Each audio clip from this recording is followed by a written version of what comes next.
your focus in games being fractured by poor technology and a style that goes back to the 80s even if you were born in the 90s? Then look no further than ACG Slathered Junk. That's right, a new line ACG products that are guaranteed to improve your hip thrust, hip fire, and sniper headshotting kills. Where all other imitators just buy something from a company and have a sticker just thrown on it so they can sell you merchandise, which really only results in you walking around with their head near your tits. Not ACG, baby, no way. These are handcrafted by the skilled five-fingered mittens of yours truly, put together with an aim to increase your juice. Look at these headphones, spray painted with ACG right on their side, and you can't tell me that won't raise your game, elevate your heart rate, and make you the best high-test, low-rest motherfucker on the planet. We've got everything: jugs, mugs, skirts, shirts, burkas, guns, cars, headphones, webcams, earbuds, ear cams, face tattoos, and genital piercings. It's all there. Like I said, this isn't just the normal item pulled from the shelves like all other creators out there and then slathered with their name. These are made from genuine angel dust, and not the snortable kind, but the kind you get when you grab an angel and wring its body free of its magical powers that slowly dies to light the frozen fires of excellence in all our products. ACG Slathered Junk. I take care of you when no one else will. All the shit total BS, and like all other creators, it's not better than normal marketed brands, but buy my shit, please. In a world where first-person shooters are relegated to been there, done that status, a new contender has arrived. Today we announced Call of Karak 2, the Karakening Limited Unlimited Collector's Ultimate Exclusive We Ran Out of Fancy Shit Names Edition.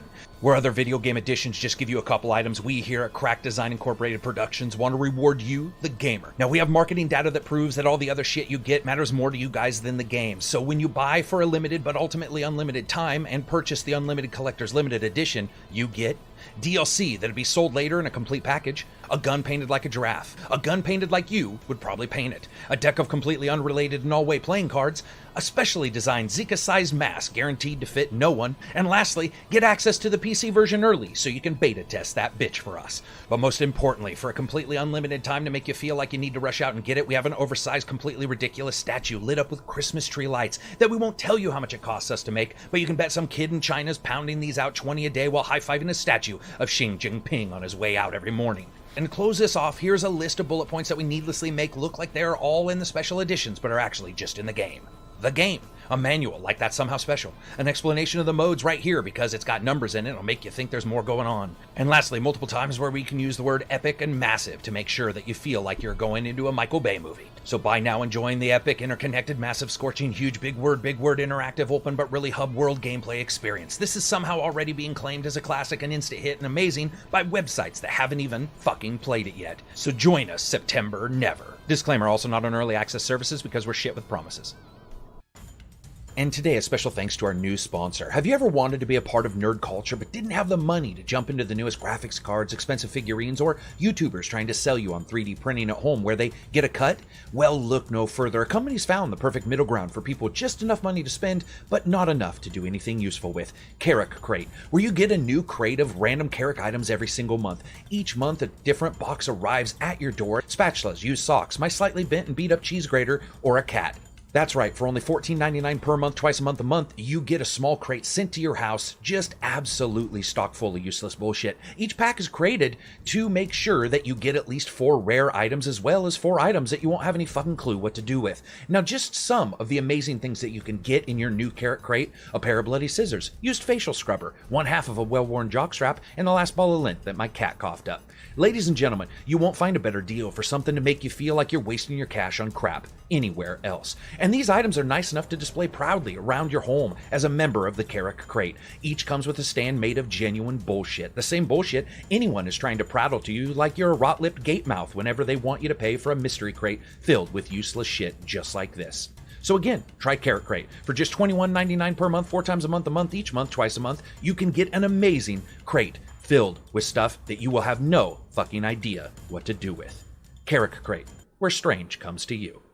Are you sick and tired of being sick and tired? Are you frustrated by your focus in games being fractured by poor technology and a style that goes back to the 80s even if you were born in the 90s? Then look no further than ACG Slathered Junk. That's right, a new line ACG products that are guaranteed to improve your hip audibly acceptable audiobooks. Right now, you can get over 100,000 million books through the Karak's audio bookstore. New York Times classics like I Married a Werewolf, Teen Bruisers, What Is This Dark Spot, Why Can't I Pull Off My Own Face, and the classic award-winning self-help book, How to Staple Your Mouth Shut by Here is just a small sample of the audio quality that you can expect. He flicked the hair out of his face, the sweat beading off of it, his weight pressed down on her, his lithe form finding comfort in her curves. There was a sensuous quality to her body he couldn't get enough of. He slipped her bra off smoothly and tossed it under the hard concrete floor.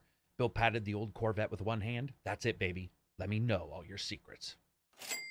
An entire world is waiting for you. Just download them on the go to your Android or that one company that fucking hates headphones, so they remove the port completely. Listen on the go. Pretend you're busy so you don't have to engage with others in society. And that's right, you can do it all from the comfort of your little safety cocoon of sound, you goddamned introverts. It's best if you also don't make eye contact and beat your head like you're cooler than everyone else is. Just $19.99 a month plus taxes and fees and VAT times 2, or our subscription service that's only $19.99 a month plus VATs and fees and service times 2. And allowing our tracking cookies, you can have instant access to all that you desire when it comes to the audio realm. So join Karak's audio and audibly acceptable audiobooks now, for when your eyes are just too fucking lazy to move side to side. And remember, you can't cancel at any time. Karak's audio and audibly acceptable audiobooks. Let's just stop moving as a species, you fatties. Today's podcast is brought to you by Karak's audio and audibly acceptable audiobooks. Right now, you can get over 100,000 million books through the Karak's audio bookstore. New York Times classics like I Married a Werewolf, Teen Bruisers, What Is This Dark Spot, Why Can't I Pull Off My Own Face, and the classic award-winning self-help book, How to Staple Your Mouth Shut by Here is just a small sample of the audio quality that you can expect. He flicked the hair out of his face, the sweat beading off of it, his weight pressed down on her, his lithe form finding comfort in her curves. There was a sensuous quality to her body he couldn't get enough of. He slipped her bra off smoothly and tossed it under the hard concrete floor. Bill patted the old Corvette with one hand. That's it, baby. Let me know all your secrets. An entire world is waiting for you. Just download them on the go to your Android or that one company that fucking hates headphones, so they remove the port completely. Listen on the go. Pretend you're busy so you don't have to engage with others in society. And that's right, you can do it all from the comfort of your little safety cocoon of sound, you goddamned introverts. It's best if you also don't make eye contact and beat your head like you're cooler than everyone else is. Just $19.99 a month plus taxes and fees and VAT times 2, or our subscription service that's only $19.99 a month plus VATs and fees and service times 2. And allowing our tracking cookies, you can have instant access to all that you desire when it comes to the audio realm. So join Karak's audio and audibly acceptable audiobooks now, for when your eyes are just too fucking lazy to move side to side. And remember, you can't cancel at any time. Karak's audio and audibly acceptable audiobooks. Let's just stop moving as a species, you fatties. Today's podcast is brought to you by Karak's audio and audibly acceptable audiobooks. Right now, you can get over 100,000 million books through the Karak's audio bookstore. New York Times. Sup, everybody. This is Karak with ACG, and I'm here with everybody. Silver, Reg, Johnny, and Absy for the International Podcast, number 312. How do we know it's 312? Because you can now see, because I keep track of them. That's one step. That's the only fix I've done all year for the podcast. But it's not really 312, is it? It's about 614. There you go. All right. Retract that statement. Thanks, though. Yeah. Thanks for reminding me about that. Thanks for reminding me of our consistent failure. I want to say thanks to everybody who came into the podcast yesterday. There was a blast. You may notice that today is going to be possibly a little low energy. That's because yesterday was a lot. There was a lot going on, a lot of talking back and forth. Podcasts take a lot out of you. You wouldn't think they do, but they do. As somebody who had to explain that I have vlogged in the past because my hands were dirty, I can tell you that I've vlogged and been less tired than after some long podcasts. Like, there's a lot, when you're trying to watch, make sure you're watching everybody. There's a lot of like visual things you have to look at. People are happy Silver's back. Yes, indeed. Wait, did you miss? You were just gone for yesterday's. I missed last week. Last week because of personal issues. Yeah. Oh, gotcha. Oh, yeah, you did. Okay, my gotcha. aunt's funeral. Yeah. So we are all here. Make sure to tell people we'll be doing this again. Probably going to be a little low energy today. Also because I want to keep it, or try to keep it a little bit short. We're going to skip what we've been playing, and we're going to jump directly into the stuff that I just keep getting hit on, which is the Summer Games Fest. Is that the right name? I always get it reversed. Summer Games Fest. Yeah, Summer Games Fest. I got it right this time. And a lot of people were asking us to sort of break down some of the stuff, and I'm going to do that. I got a little list here. I came prepared, guys. I came prepared. I've got a web page somebody else made that's got a list on it. I don't want to take all the credit, but yeah, but I do want to talk about a couple of them. So we didn't give Fort Solace its due yesterday, I don't think. That's the one with the guy who played Arthur, right? And Troy Baker. Yep. And Troy Baker. And Troy Baker. Yeah, and I think it was easy. I don't know. Silver, did you get a chance to see this trailer at all? I saw the trailer. Yeah. So I think it didn't get a fair shake because there were so many space games. And I was just like, hey, there's another one. Go ahead. I think it's partly that, and it's also partly, I mean, there was nothing particularly standout about the trailer itself. See, and I think that's incorrect. I rewatched it today. Listen to what they talk about. They talk about completely different timelines. They talk about like different planetary times, getting help, Mars and Earth. Like they were hinting at stuff. I get what you're saying, the trailer. Yeah, the video. But I think them talking, if you parse what they're saying, there was actually a couple things there that I was a little bit more interested in than I thought I was going to be. I agree with you, though. It's crazy we're getting a lot of these. Wasn't great. It's crazy we're getting a lot of these sci-fi horror games, but I'm all for it, dude. We don't get much of those, and so am I. Does it look? Do you think it's going to be kind of like Dead Space? I mean, we have Callisto Protocol coming out, right? Was it like a third-person action? Did they even show gameplay, or was it? Yeah, there was gameplay in the trailer. Yeah. So what did it have that same kind of feel, same kind of punch, or it looked very Dead Space like to me? Yeah. Yeah, I would agree. I don't think it looked as cool as Callisto, but Callisto's farther ahead, and they hinted that their team was very small. I don't know if you guys heard Troy talking about that, but he was like trying to point out that with Unreal and all these ability for smaller teams to make stuff, this is a smaller team, and we'll have to see what they make. I mean, I thought it looked good. It looked interesting. It's just it's hard when you have this volume to stand out in that sort of context. Who would have thought? Harder. Silver too. Who would have thought? It's almost like when the movies Armageddon and Deep Impact came out at the same time, and one gets destroyed, or that the dad and the son change places, trade minds. We had like 45 movies in one summer about that. And this time, I wonder how many of these guys thought space horror games were going to be the thing. And it's like, imagine showing up to Summerfest and being like, dude, we got a space horror game. And everybody's like, so do we. I mean, I think we've been getting them regularly. We just haven't been getting them with this kind of like budget or production value. Yeah, there have been indie ones. Because like we've had tons of like indie space horror, like even like Voidbusters had a kind of horror element. And definitely, no, I agree. Yeah, true. Yeah, true. Yeah, I wanted to give it its due though. I already talked to these guys, so I don't know if Reg or Johnny have anything to add to this part of the discussion. I got something that we touched on yesterday when we mentioned it in our post discussion. The fact they were kind of talking a lot about the motion capture and how it was like action scenes, right? So fucking Troy Baker and the other guy like actually doing action scenes and stuff like that. Are you guys a fan of mocap action scenes, or are you more on the side of just CGI and you have maybe more freedom with that? On the side of neither, because both can work. Yeah, I would say I don't don't have how they're used. I don't have like a huge like opinion on that. Yeah. I mean, if it works, it works. If it looks good, it looks good. Right. I think really talented animators can make it look like it's actually mocapped, even though it isn't. And I think with mocap, there's a tendency to focus on the people's face and stuff, and there's this weird issue where sometimes their bodies and their equipment aren't as detailed.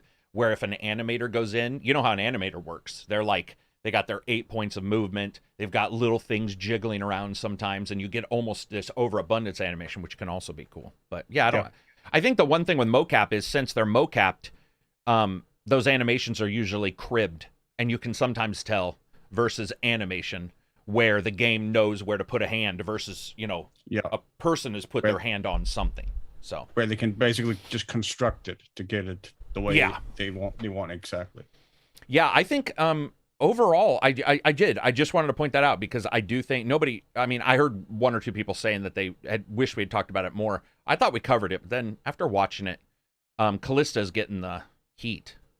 But I think that game, who knows, man? It may come out. I do think I am not dissing. We joke. I'm not dissing on Troy Baker. You gotta let them know, dude. I gotta let you guys know. But at the same time, I'm very Troy Bakered out. And there was a lot of Troy Baker. You look at Mr. Williams, Bill Same Williams, voice, one of my favorite voice actors. He did one game. He did for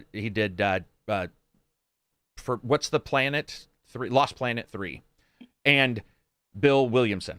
He was awesome. And he can't get a job to save his life. And in fact, I think he's done with voice acting. And he was incredible in that game. But he sounds a tiny bit like Troy Baker, and I'm like, listen, can't we get him to do some of these because this guy's here chomping at the bit. Maybe he was hard to work with. I don't know. He doesn't seem like it. I've talked to him behind the scenes on Twitter a ton of times, but there's a little bit of that thing where Troy shows up, and he was showing up in other trailers. I don't know if you guys picked up on it, but like there were other trailers where a bad guy was talking, and I realized, oh, that's Troy Baker. Like that's also Troy Baker. He's like, everywhere. He's in Callisto as well, right? I definitely heard his voice in Callisto, like the narrator or protagonist. I don't remember. I think he's the protagonist in that too. Again, yeah. So he's doing both Dead Space-like games.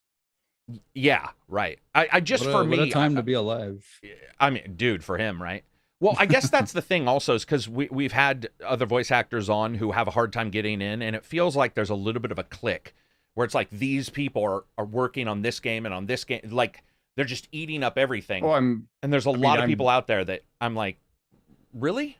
Like, shouldn't we try this other person? Go ahead, Silver. I'm almost sure that there is, because that's what happens in pretty much every industry where you have people who start to establish a network and then that network sort of coalesce together. So everyone knows everyone.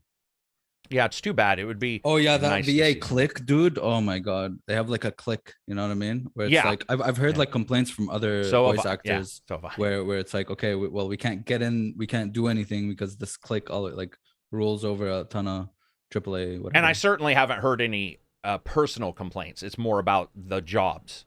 About the difficulty jobs. Of it's not like, oh fuck this guy, right? Fuck this person, right? Right. Yeah. It's about like everybody wants Tom Cruise, I guess. You know, like that's just the way it works. I mean, it's that in a sense, and it's also just familiarity that they have familiarity. Oh, I know what I'm getting with Troy Baker. That's just it's familiar, it's safe. I don't have to go out. But it's also more expensive, and familiarity does breed contempt, which is where we're at. Yeah. Yeah. At least where I'm at. I mean, certainly with the public. Yeah. Yeah. I really hope we see more Christopher Judge in games. I love that guy's voice, dude. Tilk? Yeah. I love the dude as well. Yeah. Tilk, indeed. I just want to see him in more shit.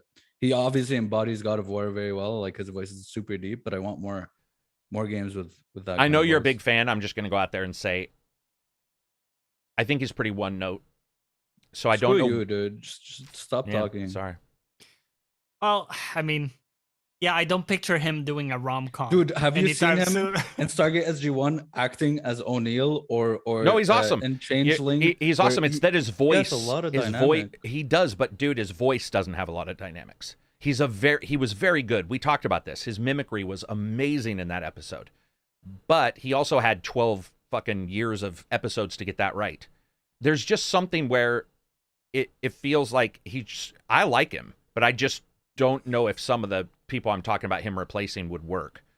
He's a pretty bassy. I just think he has a lot of range, but he is bassy. That's the thing. Like that's why I was like, okay, God of War, he embodies that voice very well because he's like older and he needs that deep voice. But I mean, I like games with badass characters, so.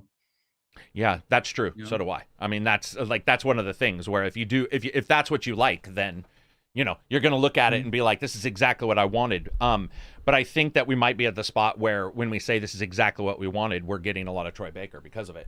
Dilated Pixel CA10. I don't get why people get upset about full price remakes. It still costs the same amount of cash than an original IP, same hours, same wages, and same equipment is needed. Anyway, love y'all. That is true and not true. It could be true, but many times it's not true. In fact, they talked about that with the Last of Us remake, where they were actually using 99.9% of the stuff originally, which does indicate less money spent, which is fine, by the way. Whatever. Yeah. That's the thing. Why I don't really worry about what hard. Exactly. Do you know what I worry about? What it's going to cost. I see people getting into this discussion all the time. I want to know the morality of the fucking QA testers. It's like, I don't. Why? I mean, it's fun for us in a podcast, I guess. Maybe not. I wouldn't do it in a review. In a podcast, we can talk about it. But at some point, you're just like, whatever. For something like Last of Us remake, are we thinking like full price or maybe $40? Well, they said they were. It'll be full price. Yeah, I would imagine it would be too because it's Sony, right? Is that? I'm thinking it'll be more. I think it'll be 70 bucks. The PlayStation 4 remaster was full price. Oh, okay. Well, there's a good indicator right there. However, I do believe this will be day and date on their service. I'm just going to say it. I actually do believe whatever service what are we calling it now? Plus PS PlayStation Premium Plus, right? whatever Premium. Okay, or whatever, so PlayStation Plus Premium package. Let's just call it Spartacus. Spartacus will possibly. I really do believe that would be a game that would make sense to include. But it would be for sure. We'll have to see. I think 70 is. I think the remake. I think a lot for anything. Go ahead. I just said I think the remake looks fantastic, but I still don't get why it happened. You know what I mean? Like I mean, the remaster still looks pretty good. You know, I mean, that is the biggest problem a lot of people have with the remakes is why, because it often seems completely pointless. There are games unless you go and do something different or new with the remake that's different from the game that's already which they there. have stated they are doing. They did state that they're opening up the location. And that's when you start getting into a possible argument for why you would want a remake. Here's the thing, though. Yeah. I started podcasts on Fridays with you guys, 6 years ago? And I always got this question, why are you doing a podcast? We didn't ask for this. And I'm like, fuck you. I'm doing a podcast because I want to. Yeah. I want to. And new people found us due to the podcast. So the whole who asked for this shit that we see. I'm not arguing with you, Silver. Let me finish. I know what. Let me finish. I let you guys finish. So when you're looking at this, the whole who asked for this, blah, blah, blah, that we're seeing, first of all, some people haven't played this at all. So they get that. Secondly, it's not stopping them from making other games. They are making other games. So there's this weird tit for tat we're starting to see where people are like, I didn't ask for this, therefore it's taken away from some masterpiece that they might make somewhere else. And it's not for that particular team. That is where they got their money. That is where the investment went. And one of the things that bothers me in gaming is people don't understand how investments work. If I went to the bank and said, I want to buy 1,000 kilos of drugs, there's a very low chance of getting a loan. But if I went in and said, I want to buy a home, there's a very high chance of getting that loan. What people don't take into account is that sometimes to get money, this is what we're seeing. And they obviously think they can resell it. So that's it. That's my great point. They can resell it. I don't think there's any question there. For me, the argument isn't why or I didn't ask for this. No one's asking for it. That's not the argument. The argument for me is we've been here already. We've done this. That's the argument. Didn't you just switch the word to mean the same thing but something else? No, this is pretty much the same as who asked for this. No, it isn't, because who asked for this you can apply to basically blanket, like for this podcast, like for anything that hasn't already been done, where there might have been a need that people didn't foresee. But we talk about games every Friday. So somebody could say, who needs this? Or why again? Karak's just going to talk again about this game. I just think that's cutting the conversation. But the podcast isn't like a carbon copy of itself every single Friday. I hope this isn't new topics and new discussion. Yeah. But that is, I mean, it is that this is ground it's more along the lines of this is ground we've already tread before, and is particularly, I mean, you look at what they did with the remaster. The remaster was basically just the carbon copy of the PS3 version. Right. And you can already play the PS4 remaster on the PS5, so people can already access that game if they haven't played it without going to the $70 new remake or whatever that they're going to resell. If it is going to be a point-to-point remake, which the trailer did sort of make it look like. I mean, the trailer would just look like Last of Us 1. That was basically like what I was going for. Like, I know from their point of view, obviously money, it's a very safe bet. Everyone likes The Last of Us. It's going to remake it, boom, boom. I was just thinking from a consumer standpoint, there would be like, don't they have like older games that would be more beneficial for a remake than, no. Well, maybe they wouldn't make as much money on that. Yeah, exactly. They won't. No. But I mean, like from a consumer standpoint. But there's new consumer. This is the thing. We keep fucking holding our own personal history consumers can play the remaster, which still looks good. That was my point. Dude, That's true, but at some point you look at a game that's been remastered 2 or 3 generations ago, and you look at a game that's going to be like remastered and remade right now. I'm sorry, but if you can have that, you would want to choose the new one. Yeah, you could apply that to anything. We can remake fucking Horizon Zero Dawn right now. Like, exactly. You know what I mean? But I'm just saying there's way better options. That's right. all. But Abzi, that's your opinion. I get it, and I no, think and he's saying that. He's saying that. I got a question though, real quick. The reason why I don't get this discussion at all is each one of us is like, there's better stuff maybe that they can work maybe in their old IP for that team, Naughty Dog or what have you. Maybe Uncharted 1 well, there you go. That wouldn't need to be remastered either because it's already been remastered 3 times. But at some point, why is it an issue where people start doing this tit for tat where they feel like something's been stolen from them? I don't know. I that wasn't my argument. I have no idea about the stolen thing. It's a really odd discussion. Yeah, a lot of people don't realize there's multiple teams within the same studio. Yeah. So that when they see oh, they're working on GTA expansions, it's like, fuck, work on the new game. It's like, obviously they have people working on the new game. Yeah. Right? Yeah. I think I think it's a thing where it looks, in terms of the image, it looks inherently wasteful to sort of do the same thing over and over again of resources. Even when go into the context of it, you recognize, oh, it isn't necessarily, but on the surface, I think it looks that way to casual observers. So I just wanted to add one piece. What I was trying to add earlier, Abzi, I'm not, I know you did say it was your opinion. Rail me fucking hard. No, because what I was gonna say after that is that is maybe the opinion of many of us, but clearly the creators thought they were adding something, or they wanted to do it for some reason, right? They said it's easy money. Okay, there's money. I'm not cynical enough. I don't know about Naughty Dog having to worry about that. It seems to me like they chose it for a reason. Exactly. Because they're a business and they make money. Well, that's true, but they also make money on new IPs all the time. So yeah, but that's way harder to make and takes way more time. For sure. But right now, when they're choosing what they want to make, they chose that for a reason, and I'm not 100% sure we can just say, oh, it's just money. We can. Well, also the show is coming out, and I'm doing podcasts every Friday. Is it just for the money? No. And I repeat a lot of the stuff, podcast. Is it just for the money? Absolutely not. As a creator, no. It's for sure not. There can be other stuff. There's also the show coming, right? Which is set in the Last of Us one. Mm-hmm.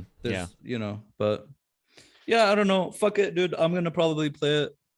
I will admit that we have talked about it. What did I say in the Discord? 2 times more than I actually believe that these games deserve to be talked about. But yeah, it's a good. I mean, obviously, if we all disagree, then there's a huge chance of everybody else out there disagreeing on it. It's I don't know, man. I don't know. It's just lately I've just been noticing a lot of this. Remake? Yeah. It is. Yes. Yeah. I think the reason why I balked at the nobody asked for this argument is because, for me, it's not a question of is there an audience for the game, because there is. I don't think there's any question that there is. Of course. I don't think that there's any question that the game will sell well. It's just for me, it's just a question of familiarity. I would like to see something different rather than the same thing over and regurgitated over. Don't we all? We all. But we are seeing something different. They've got multiple games in the queue. So, okay, let me say it this way. I did a podcast for the thing yesterday with you guys, and I'm doing a podcast today. In that vein of thought, we could say, why not just do it all on Friday? I don't see why we're saying that there's other things they could do when that company is doing other things. They are doing multiple other things. So it's just a quick cash grab, while they're doing other things. I get it. I don't know if it's a quick cash grab. But it's because I haven't heard. It's because the image of potential. You think it's just completely a cash grab from Naughty Dog? What do you mean just completely, and what do you mean? Well, you just kept saying that's what it is it's a cash grab. Yeah, because it's an easy remake. So you don't think there's any creative desire from them to do what they're doing? That's where I disagree. Maybe, but I think I mean, mostly it's money. I mean, like the motivation here is clearly, I don't know, dude. I don't know what creative desire they would want from this. Like, creative desire is like creating something new. You know what I mean? Like creating, being innovative or making a new game or something. Well, remaking a game that everyone loves already, to double dip, triple dip, I don't know, coming out $70 and then on PC, like easy. It is easy money. Like, you can't deny that. I mean, nobody's denying it, but you're making it sound like that's the only reason. I think it's mostly the reason. Yeah. If there is any other reason, I don't think it's like as big as like the reason. Put it this way, Abzi. The creators on the show explained to us why they want to do it, and they feel that it adds to their vision of the game. Personally, I know there's money behind it, and that's a big reason. But I mean, I do give people the benefit of the doubt to some extent, and if a creator is saying that builds to their vision, I'll check it out. You know, like why you be fall for the completely PR talk, cynical? Johnny. You're falling for the PR talk. And I think you're completely on the other opposite of the spectrum, where you're totally cynical and you'd never. Yeah, dude, I am just being realistic here. I think it's a cash grab. I'm gonna get it and play it probably. Fuck it, dude. Who cares? It's a game. It's probably gonna be cool, good. This is very interesting to say. Of all the companies to say cash grab, there's no company in the world. And I don't like Naughty Dog's games near as much as most people. But that is a highly unique discussion when it comes to Naughty Dog. Yeah, I don't understand why it's exactly this game that seems to be causing such a hubbub. Right, when they've already done it. GTA has done it. Skyrim has done it a million times. I don't relaunching every time for the full price, doing way less work than they are. That is true. They are the work thing you're talking about. That does that. I mean, what they explain. To me, I think the reason simply is they retouched the game anyway because they're bringing it to PC. So why not relaunch it in a new edition for the console as well? Well, we're on episode 312, so at episode 412, which would be, I can't do the math, but that'd be farther along. Well, whenever it comes out, I think it'll be around 400 for us because we do it once a week. Whenever it comes out, we'll have to. Some of us will play it. I'm sure we'll have to play it and see. Because I see God of War being remade. I see all these other things, and I'm like, some are cash grabs, and some, when somebody says we want it to be closer to what we had originally intended with the power that we thought we had. There are some games where I can absolutely. They're adding all the new accessibility options from number 2. Oh, true. They're doing some stuff. I mean, sure, it's easier money than doing a new game, of course. Yeah. No question about that. But it's not like many other companies that are like, oh, it's just on a new platform, full price again, please. Yeah. Yeah, it'll be interesting to see how all this comes out and when it comes out, because we didn't get a date, right? Nobody gave us a date. September 2nd or something. Yeah. Whoa! I didn't this year. Oh, cool. Okay. Yeah, on PS5 and then PC later. Okay, I was thinking we were looking at like money. Yeah, for that double dip money. Yeah. Sorry, well, that on the other hand is intelligent for the double dip money. Real quick, Lyndon, $5 super chat. Have they said whether or not the remake will include the original multiplayer? I haven't heard anything about. I don't think I have an answer for that. Yeah, that's a good question, man. That's a good question. Didn't mention it. Yeah, we'll have to see. We'll have to see what it goes. Naughty Dog is using this to fund development for their TLOU MMO. Yeah, that was interesting when I saw them talking about that because they were saying that was bigger than, or they assumed it was bigger than their open or than their single player games. But I don't know about you guys. I've never felt their single player games. This is going to sound weird, but bear with me. I never felt that they were big. Like, they're linear. You go to a spot and you engage in that spot. But I've never... It's like hub stuff. Yeah, almost hubs. Have you guys ever thought of those games as big production value for sure? But have you guys ever thought of those games as being like, I guess big as in wide? Because I guess I just never... I don't know. It's not like Horizon, right? Where you go like, holy shit, you're right on a precipice. Right, and they say as a multiplayer, it's going to add all this. Maybe that's their multiplayer. Maybe they won't do. Maybe they won't do multiplayer. People have looked into the files and saw some battle royale shit in there. I don't know if that's going to be a part of that new. Did you guys do multiplayer? Any of you guys on Uncharted games and stuff like that? A little bit. Uncharted, I did for a bit, yeah. And pretty fun. Well, you're still. I mean, I haven't heard you talk about it. So it was fun for a time, but not like amazing to keep playing it forever and ever. Gotcha. Yeah. Gotcha. Well, it's a good conversation to have, man. That's awesome.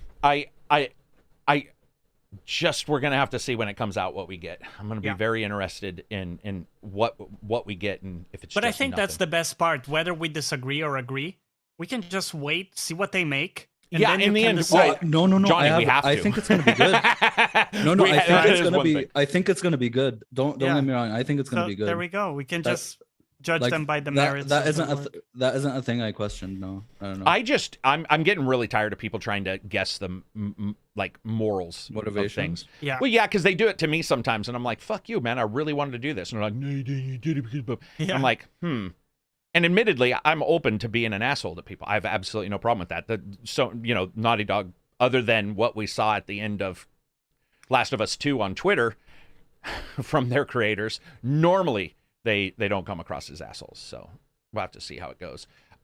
What other games did we see there? So we got that one. Naughty Dog said that they were working on something, which was weird. We talked about that where they were like, I've got something in the works, but it's too early. It's like, well, then why'd you mention it? Just don't even say anything. It doesn't make any sense. But we did see Nightingale. Now, did you guys know when Nightingale first got released that was going to be a survival game? I thought it was going to be like Greedfall. Same. You did? The very really? first... Yeah, dude, the very first time that was shown, I, for some reason, was getting a big chicks with hats running around shooting people. Greedfall, yeah. So, because they showed, like, the building and stuff a little bit, now, but I don't know if they did in the first. Maybe I think they mentioned like either crafting or building, and it looked like a 4-player building. So, do any of you guys looking forward to it? I'm so done with survival games. Like fucking go chop trees, do this. I still like the building, man. Like build a cool settlement and shit. Yeah. Man. You like that, huh? I did see the settlement building at the end. I knew you were going to mention that because it did look cool. Work on projects, like that's for me, it connects a bit with my work where like I'll think of something I want to like implement that. Do any of you guys play survival games now? Valheim? Yeah. Okay, so I think Johnny's the only one currently engaged in right those now, just games. V-Rising a bit. That's the only one. V-Rising. Oh, right. The vampire one? Art one, yeah. Silver, you didn't do Valheim, right? I did not. I don't tend to do a lot of survival games. Yeah. Okay, gotcha. The whole mechanics of like the hunger bar and the thirst bars and whatnot. Water are nuts scrubbed. Frequently annoys me. Yeah. Well, what was weird for me is Nightingale looked all cool, and then a guy chops a tree down, and I'm like, uh-oh. I'm not 100% sure I want my superhero style character chopping a tree down for 4 hours, but funny enough, Johnny's been playing V-Rising, and you're a vampire overlord chopping trees down. Vampires whacking trees. Vampire Nosferatu with his axe, man. He's like, gotta chop them trees down. So, well, the fewer trees, the fewer wooden stakes, right? Yeah, there you go. True. That's big brain thought right there. That was big brain thought. Motivation. Exactly. It has nothing to do with resources, but they pretend it does. But in real life, he's taking out the weapons, baby. It actually hurts you. No sticks. No, it hurts you because it removes shadow. Yeah, but I mean, you just ruined the entire joke. Yeah, come on, Johnny. I kind of did. Yeah, you kind of did. You just pissed on that fire. But I get you. Scotty G82 said that was awesome though. Would you rather have an Uncharted 1 remake? You know what I would. Yeah, I would too. I mean, it had issues. That one is significantly more outdated than The Last of Us. Even with the remake of that one, because they did the remastered. They did a remaster of it for the Nathan Drake collection. Yeah, and that was really just a graphical update. Like really more high def textures. It sounds like you played it a lot. I think Absy doesn't play the Uncharted's, right? Isn't that you I was talking to? I was surprised you. I've never played them. I've only played like 2 or something, but I have the collection from PS Plus like an eternity ago, so I might like. And Johnny and Reg, you both have. Yeah. So I gotta say, man, number 1's clunky as fuck. Number 2, a little less so, but number 1, that's a game. Yeah, that if it would be great if somebody came in and was like, "All right, guys." Yeah. Because it's pretty tank. It's pretty. I mean, it's not tank, but it's like stiff, man. It's it was back in the day when we were more impressed by the locations and the for sure. The Indiana Jonesness of it all. Pieces. Yeah, set pieces, and then you go back and play it, and you're like, fuck, man, this game, like this guy's rough. What's interesting? I would like all of them to come to PC. I thought they did. And then it turned out it was only the last one and the standalone. That would be great, wouldn't it? If they were just like, okay, PC inbound. We got Spider-Man coming. No Ghost of Tsushima. But I think we're all assuming. I would have much rather Ghost of Tsushima than also, sadly, no Persona 5 yet either, Reg. Persona 5 isn't on PC yet? It isn't. No. Oh, Reg is double dipping on that when it comes out. I'll probably when it comes, then that's another 150 hours gone. That's true. I don't think I'll and then obviously when they'll bring Bloodborne to PC, obviously we'll get that announcement pretty soon. My sources tell me any day now. Yeah, sure. Onto the Switch Pro. Yeah. Gabriel says my favorite Uncharted is Lost Legacy. I agree, man. Lost Legacy is my jam. It is shorter. It's just more concise, and I dig the fuck out of those two female leads. Who is it? Claudia Black. Claudia Black is in it. Claudia Black's the main character, but I love Claudia Black. She's with. Is it Laura Bailey, who does the voice for not Nadia? What is her name? But anyway, Lost Legacy is jamming, man. Just absolutely jamming. I've been a huge fan of that game since the moment it came out, and I think it's easily the best Uncharted. So, what I hear for every new remake is PC version. Nadine, thank you, Nadine. Yeah. Moving on from remakes, because that's just it's just the same question over and over again. We saw Soul Hackers 2, which is coming out to August. Oh, okay, that's not the one coming out. Next week is White Ninja Angel guy. So Soul Hackers 2 looked pretty cool as well. But is this the one that's the gacha? No. What's the gacha one? From the Genshin. That's the triple Z. Okay. That one. The Honkai one. The train one. What was the name? Okay. Star Rail or something. So you have multiple of these games coming out that sort of, as you can tell by what just happened, sort of confuse me on which name goes with what game. So we've got the Ninja one, which is the card-based shooter that speed running game. That looked awesome. Which one's Soul Hackers 2 then? Because I thought it was the other one. It's an Atlas. It's an Atlas game. I'm pretty sure it's a visual novel, but Atlas usually has like another element to it. Okay, gotcha. Yeah, so there's that as well. So we got it. I mean, those are some pretty out there games. I know as fans. Someone who's played 13 Sentinels recently by Atlas, it was fucking phenomenal. So I'm really excited for Soul Hackers 2. Who did the Ashen, the other one that you talked about yesterday? And you're like, if you haven't played this game, Scarlet Nexus, was that the one? No, did I talk about Scarlet Nexus? There was one game where you're like, if you guys haven't played Scarlet Nexus. Astral Chain. Astral Chain. Who made Astral Chain? That's Platinum. Platinum. Yeah. Okay. Sorry, there's fucking amazing. Those when you start like wrapping all these Scarlet Nexus, Astral Chain, White Ninja guy, my brain is like. The White Ninja guy game is by the way called Neon White. And Neon White. Yeah. And that was a Switch game, wasn't it? And Steam. And Steam. Did you see anything on this, Silver? These games? Any of these three? No, none of those. You didn't miss much. They're probably not yours. I mean, I don't see you like running out there to get them. But. I saw like American Arcadia though, which gave me some sort of vibes of Abe's Odyssey a little bit with sort of escaping like totalitarianism stealth. Yeah. Oh, right. So this game, is this the one with no noses that everybody's bitching about? Yes. Yeah. Jesus. Yesterday's stream was our chat's always pretty good, but even in our chat, it was like, I don't know how to describe it, man. Just one of those things where it was like a little negative. And somebody's like, with that amount of money, they should be able to buy each other noses. You're just like, that's their art style, man. It's like, that's what they've chosen. It's like they never watch anime. Yeah, true. That game looked okay, but it is a unique art style. We'll have to see how that goes. But it reminds me of the other game that I think nobody expected, which was Flashback 2. Yes, I was actually going to mention that as well. Yeah. What'd you think of that? Yeah, I definitely didn't expect that. Right. Like, I was a huge fan of the first Flashback. Hell yeah! Sort of its predecessor, Another World, or yep. I forget the US name for it. But yeah, I mean, sadly, the remake we got a couple of years ago was freaking terrible for Flashback. Right. So Well, hopefully the sequel will be better. Did you see that there? It looks like 3D or 2.5D at times. Yeah. That excited me because I like that kind. I'm always. It's just my jam. I don't know why I like it. It's almost like you trick the game. I think it would be the right approach for that game. Yeah. Oh yeah, especially for a new, here's our sequel. Here's what we're doing to sort of bring it into the future.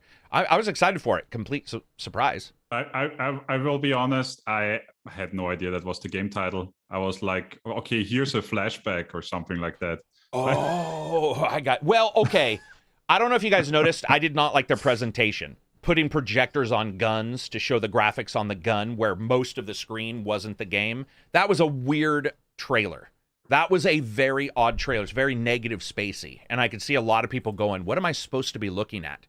A lot of the trailers in Summer Games Fest weren't designed well. I mean, there was a trailer for a game where we read more about the game and we were like, okay, now this game looks interesting. Let's jump to it. A lot of the trailers didn't do them justice. Let's clarify something that we didn't know, which is that Aliens game is a balls out, full on, I guess you'd say what, XCOM / would that be close, Reg? XCOM?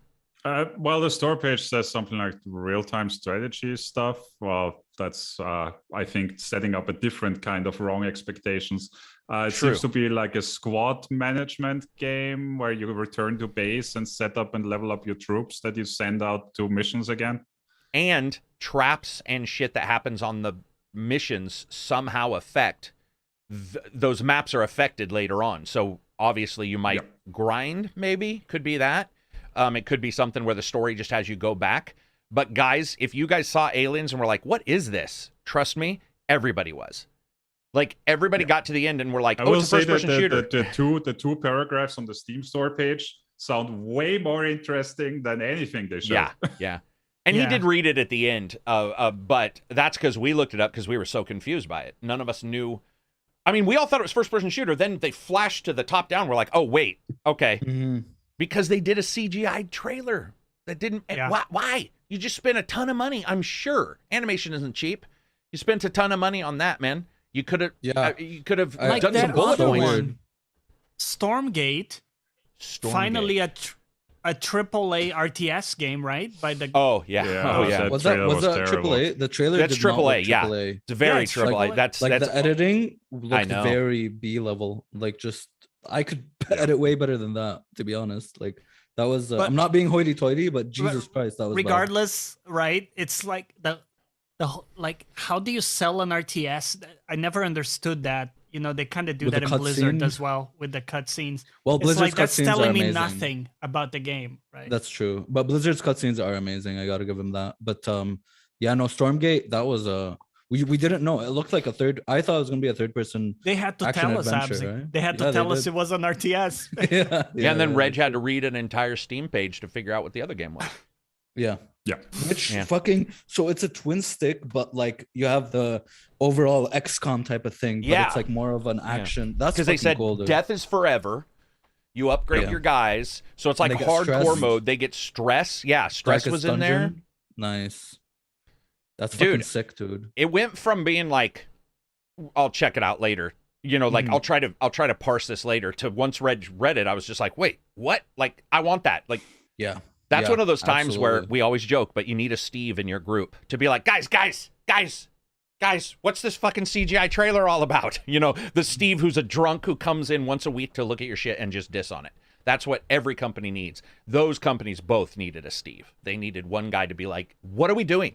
Why would anybody? A lot of the trailers. Why would anybody think this is a good idea? But Aliens looked awesome. Also, another thing that I missed, for example, for Stormgate, looking on the Steam page now, it's free to play.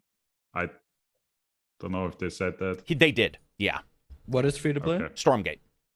Yeah, because he said no micros, no NFTs. He was he made a big part then. Yeah, and it's a good thing you read it because money, I'm sure you're not the only one. So that is a question. If you say no microtransactions, wait a minute. Stop presses. No, he said no pay to win. He said no pay to win. Okay, so there might be cosmetics. I feel deep in my soul he said no microtransactions, but okay, that makes more sense to say no. He said no pay to win. Because, dude, at some point you're like, the development of additional optional content that you enjoy without ever paying to remove nuisances or gain an advantage. That's there. And no NFTs. And no NFTs. Well, it's not on Steam at least. And no way to know what the game really is, because it was a terrible event for that. Yeah. Real quick on the super chats. No, that's all right. Finish right when I get done here. Gotti360, $5 super chat. Great podcast. I hope you don't take it wrong when I comment big shocker on your reviews when they are wait for a sale. Much respect. Pedro Garcia says, $5 super chat. Hey guys, love the podcast. How do you all actually get through your backlogs? I got 40 games. Bro, I think Reg finally did what I did. He just said it recently. Backlogs don't exist, man. Exactly. Right? They're gone. All in your mind. There's just the next game you want to play, dude. And it can be an old game, but that's how it should be treated, as an available title, right? Not a cloying, like, monster on your back. I mean, Christ, it's not heroin, you know, as well. Yeah, it's not a list of chores. Right, Silver, you don't have a backlist, right? You don't treat it as a backlist, do you? Or do you? Oh, I very much do. Oh, no. Okay.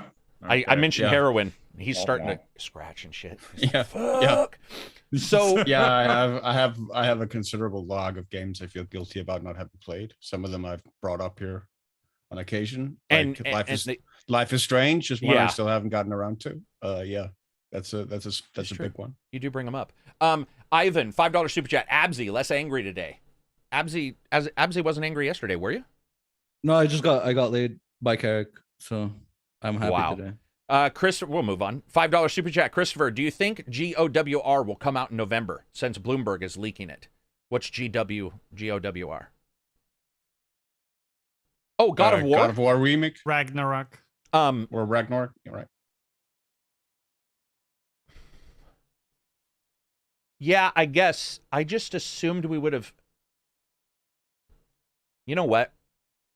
I think we're starting to see a lot. I mean, we just had this discussion when we just talked about a remake where it got all heated. I don't think the companies are immune to seeing that happen. And so maybe don't show Ragnarok until you know that's 100% like what you're going to get. Maybe they're just holding off. And they probably feel that game sells itself. Right? Yeah, I don't know that they feel like they need to show off all that much more. And I mean, how about and Silver, I don't know about you. I would love it if 1 month ahead they're like, oh, by the way, God of War Ragnarok next month. Because to me, that's when people, that's when you got podcasts. You've got, people cloying us talking to each other in Discord, being like, this is going to be hot. So, yeah, I don't think they don't really need to sell it. They don't need, I don't know. Anti-Stanek was deleted, but he says, don't you guys have any brains? I don't know what that means. I think he's referencing Diablo where there's like, don't you guys have any phones? Because they were talking about like pay to win shit. Yeah. I gotcha. Maybe so. They say God of War Ragnarok is November. I don't know what that means. I mean, I don't know why people are surprised. Is it a new leak from somebody? Bloomberg is what people are saying. I don't track leaks too much, guys. For what? For Ragnarok coming out in November. Yeah. So I don't care. If it comes out, it comes out. And if it doesn't, I'm in no rush because I need a PS5 for it. So yeah, true. And I really want to play it. So that might be a system seller. Who here has a PS5? I thought I actually got one over the summer. Oh yeah, and Silver. I thought you got one. Because they sent me like a notification that now they were in stock, and then like a couple of hours after they was no, sorry, this was a mistake. We don't have Psych! Yeah. Hey, they're doing what God of War Ragnarok knows. They're like, hey man, we told Silver a PS5 was in and it wasn't. We can't do that to gamers. Let's wait until 1 month prior. I think Ragnarok comes out whenever it comes out, and in no way, shape, or form does it need to. It doesn't need to sell itself. It doesn't need extra anything. Its merits are pretty locked in. I mean, we've seen people do terrible things on a sequel, but does anybody think that if that's terrible, they're gonna Days Gone it and release it? No. They would hold it. They would hold it. Let's see. Please talk about Skate Show. No. Because I have no clue what you're talking about. I apologize. Oh, yes. I will. When we get to Devolver, I'll talk about it. Oh, okay. Gotcha. Well, there we go, bro. See? There we go. We're going to do it. Zuckus said, missed my first super chat. I read your super chat. Love you guys still. Let me look again. I'm looking. Give me 1 second, man. I'm gonna find it. I don't miss super chats usually. We don't get many. Not a diss. I'm saying we don't get enough that I should have missed it. Oh, I did miss it. Bro, I'm gonna refund your super chats. You don't even need to super chat us. Zuck Us 07 499. Thoughts on the first 90 seconds we saw of Routine? Looks great. Xbox might have something here. Talk about a terrible name. That is true. Routine. Yeah. It is, but it isn't. like as a coder, Gordon. yeah, I sort of dig Routine. I thought it was System Shock 3 or something, to be honest. Yeah, yeah. Silver, did you see this one? I did not. Dude, I would like you to check it out when you get a chance, because I'm telling you, it's got System Shock vibes. Like, Right. the sound even. Did you guys hear whirring up of the hard drive? Yeah, I was like, and I was just everything's like, super mechanical. Yeah. And like, yeah. Good job. Thank you for reminding us on that, man. Yeah, I missed your super chat. Yeah, because dude. I didn't actually Failed. see that on the list I have, I think. I Why don't haven't think checked it out. I would have remembered either. I think I would have screwed that one up. So I'm glad. That game looks awesome, but I think it's also way out there. Or did they announce? I didn't remember seeing the date. No, I don't think we got anything. Oh, let's see. We Rogerio says, did get a release date for Shredder's Revenge, though. Teenage Mutant Ninja Turtles. next week, bro. Next week, yeah. 6-player, Oh yeah. enthusiastic. And there you have our co-op. indie game of the week next week. I'm Yeah, pretty sure. probably. Is that an indie game? Yeah. Okay, I don't know much about it. All I know is 6 people, total chaos, looked amazing. Dude. Like, Yeah. I don't know if I'll know what we're doing, but I'm okay. Wait. I love those kind of games in a weird way. Who's I gonna should- be the rat though? I will. Wait, Shredder Splinter. or Splinter? Master Splinter. I'll be Yeah. Splinter. What are you talking I'll about? be, I'll I'll have be it be the Splinter. I'll be the No. other guy. I want to What's be his the name? Turtle Bros, man. Oh, dude, he's their teacher, Really? dude. He'd kick all 4 of their asses. Exactly. That's true. Yeah. That's true. Yeah. And his bathrobe that he always wore. I mean, they were trying to say it wasn't, but it looked very much like he was Hugh Hefner. I still think he was designed after. I don't. Yeah, we won't go there. Okay. Yeah. Skate Story talking about cool ideas. Okay, yeah, we'll get to that in a second. Never heard of it. That's Punch the real my- reason April O'Neil was always hanging around, right? It was. Yeah, O'Neal was getting some. She was getting some rat penis. Punch my toes. $20. My life is hectic, and I'm only ever able to listen to you guys through Spotify while I work. Been listening religiously for months. I can't stay on long, but I wanted to express my appreciation. First, Hey, much love, man. thank Thank you. you so much. Also, Spotify does have video, which is really cool that they're starting to brand. You know, we're on it. It's not out for everybody, but some podcasts are on it, and they're starting to roll it out to everybody. And so, it's very cool that you don't have to come to YouTube to watch that if you don't want to. I don't know what it pays or like how it works out, but it's still a watch, you know. And Spotify is pretty cool. I saw everybody on it this morning. I think Johnny and Reg hit it at the exact same, listening to Spotify. I almost was going to DM you guys going, are you co-listening to something? Because it was like No, you nothing, would then see that. boom. Oh, gotcha. Oh, really? Yeah, you see Yeah, the 'cause current I think song you and can you do can that. click on listen on the same song. No shit. Yeah. See, Yeah. man, here And I then we're was. synced. Here I Yeah. was thinking I had a brand new good idea, and my idea was shit. My idea meant Crushed. nothing. Yeah, crushed. How Crushed about that. this idea? A flush for a sink. You know when you shave and there's like hair everywhere on the sink? Oh, you mean something that like will remove Like that, push the hair down too? Yeah, all of it like flushes the sink. Someone came to me with that idea in college, and I was like, "Yeah, let's do it." And then we never did it. One of my friends is a plumber, and he's like, "Dude, the worst thing ever is hair." Mm-hmm. He's like, it doesn't I go. clogged so much pipes. shit. Yeah. My dog hair, bro. Oh my goodness. But human hair in gracious. particular, he said, is bad because it there's something about it, it just doesn't go away. It doesn't like get all the way down, and it's really hard to destroy even with chemicals. And after a while, almost every house has to be, you know, de-haired. Glad to see Silver again. Let's see. Maybe he orange. Oh yeah, because I have my light on. There you go. Man, talk about covering really cool video game stuff. You got people in here being like, Karak looks orange because of his light. It's like, good discussion, guys. Good discussion. Just don't show your ankles. Whatever you do, just don't show your ankles. That's why I shave in the shower. Bro, the shower, just so you know, is connected to the rest of your plumbing. Yeah, it's also. What do you mean? Amazing. They Wait. thought it was. I think they thought it was separate, but I can tell you, I've plugged a toilet before and watched poop come up the tub. That's fucking amazing. It's the dude. worst moment of your life when that happens. You're So just like taking a bath, and then you see, oh, why is the water? You never getting look brown at the here? shower in the same way.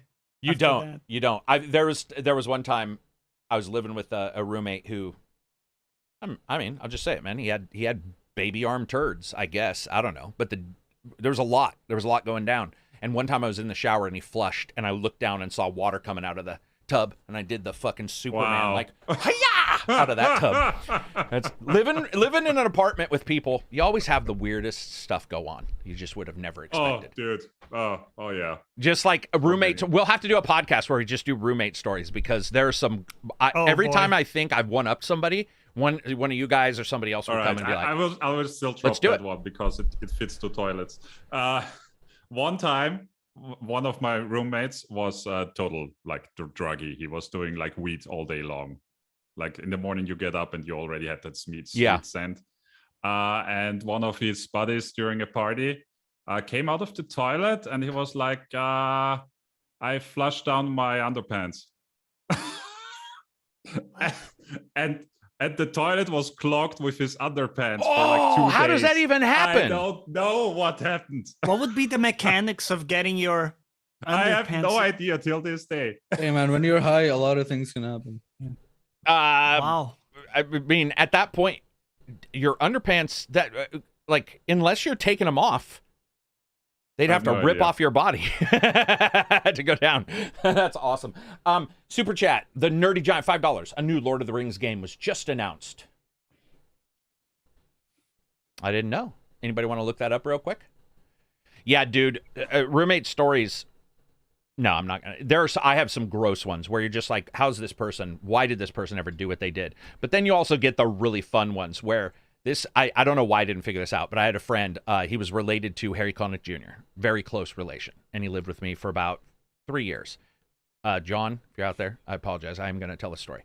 So I sit down, him and his girlfriend are there, and they're listening to music, and I'm not thinking anything. And then, and I don't know why I didn't pick up on this, I just hear his door rhythmically thunking, just like dung, dung, dung. And I'm like, what the fuck? And it continues. And that bothers me because it's like rhythmic. It messes up. So I get up and I walk over and I'm like, boom, boom, boom. Nothing. Dunk, dunk, dunk. I'm like, boom, boom, boom. Nothing. And I'm like, he's okay with me opening the door. And again, I wasn't thinking, but I open up that door and hit his chick in the head with the door because they were banging and her head was against the door, just rhythmically going boom. And it never occurred to me. I don't know why. You know how you've been clueless at times where like everybody gets something and you're like, what? And then you're all, oh, dude, how did I not get that? That was one of the most embarrassing times of my life where I was just like, how did I not? I'm so sorry. Obvious. She was a hottie too. Javier, $2 super chat. What is everyone playing? Cheers for the pod. Danny Passion Official. So weird I just joined a poop podcast. It is not weird. You just need to be here more often because trust me, this is tame. Zach finally made it on the live. Keep up the good work. And SK Smith, I need a play-by-play of how that guy's underpants got in the toilet. I don't know. I literally don't know to this day. So moving on from there. Dark Tide was the standout trailer. Great music. Yes. $5 super chat. Agreed.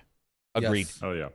Dude, I've watched it 6 times, and I'm always picking something new out. There's always some little new thing in that trailer that I'm like, oh, what? Wait, oh. It looks like there's cool activities too within the missions. Like maybe it's not just like getting all the grimoires and stuff. Hopefully there are still. Man, if you play with Silver, you get the grimoire, or you're gonna hear. Oh, if you play with me, you get all of them. You're picking up the grimoire. Not me, man. I like to pick up all the collectibles, all the shits. Playing with Silver, there's a grimoire over here. I'm like, fucking, but I have no health. It continues. There's a grimoire. There's a grimoire over here. And I'm just like, can I hear you? I just keep going. I think we were playing with Takedown as well.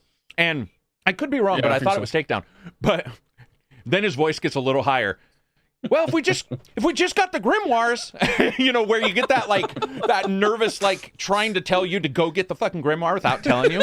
And and Takedown, of course, guys, come on.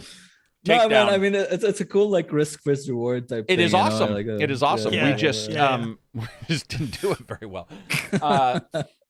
Dark Tide, man. Yeah, man. Yeah, fuck yeah, dude. It's one of my most look forward to games this year. Maybe we should stream that one. I'm down. Oh, that'd be so good. Yeah, that would be fun.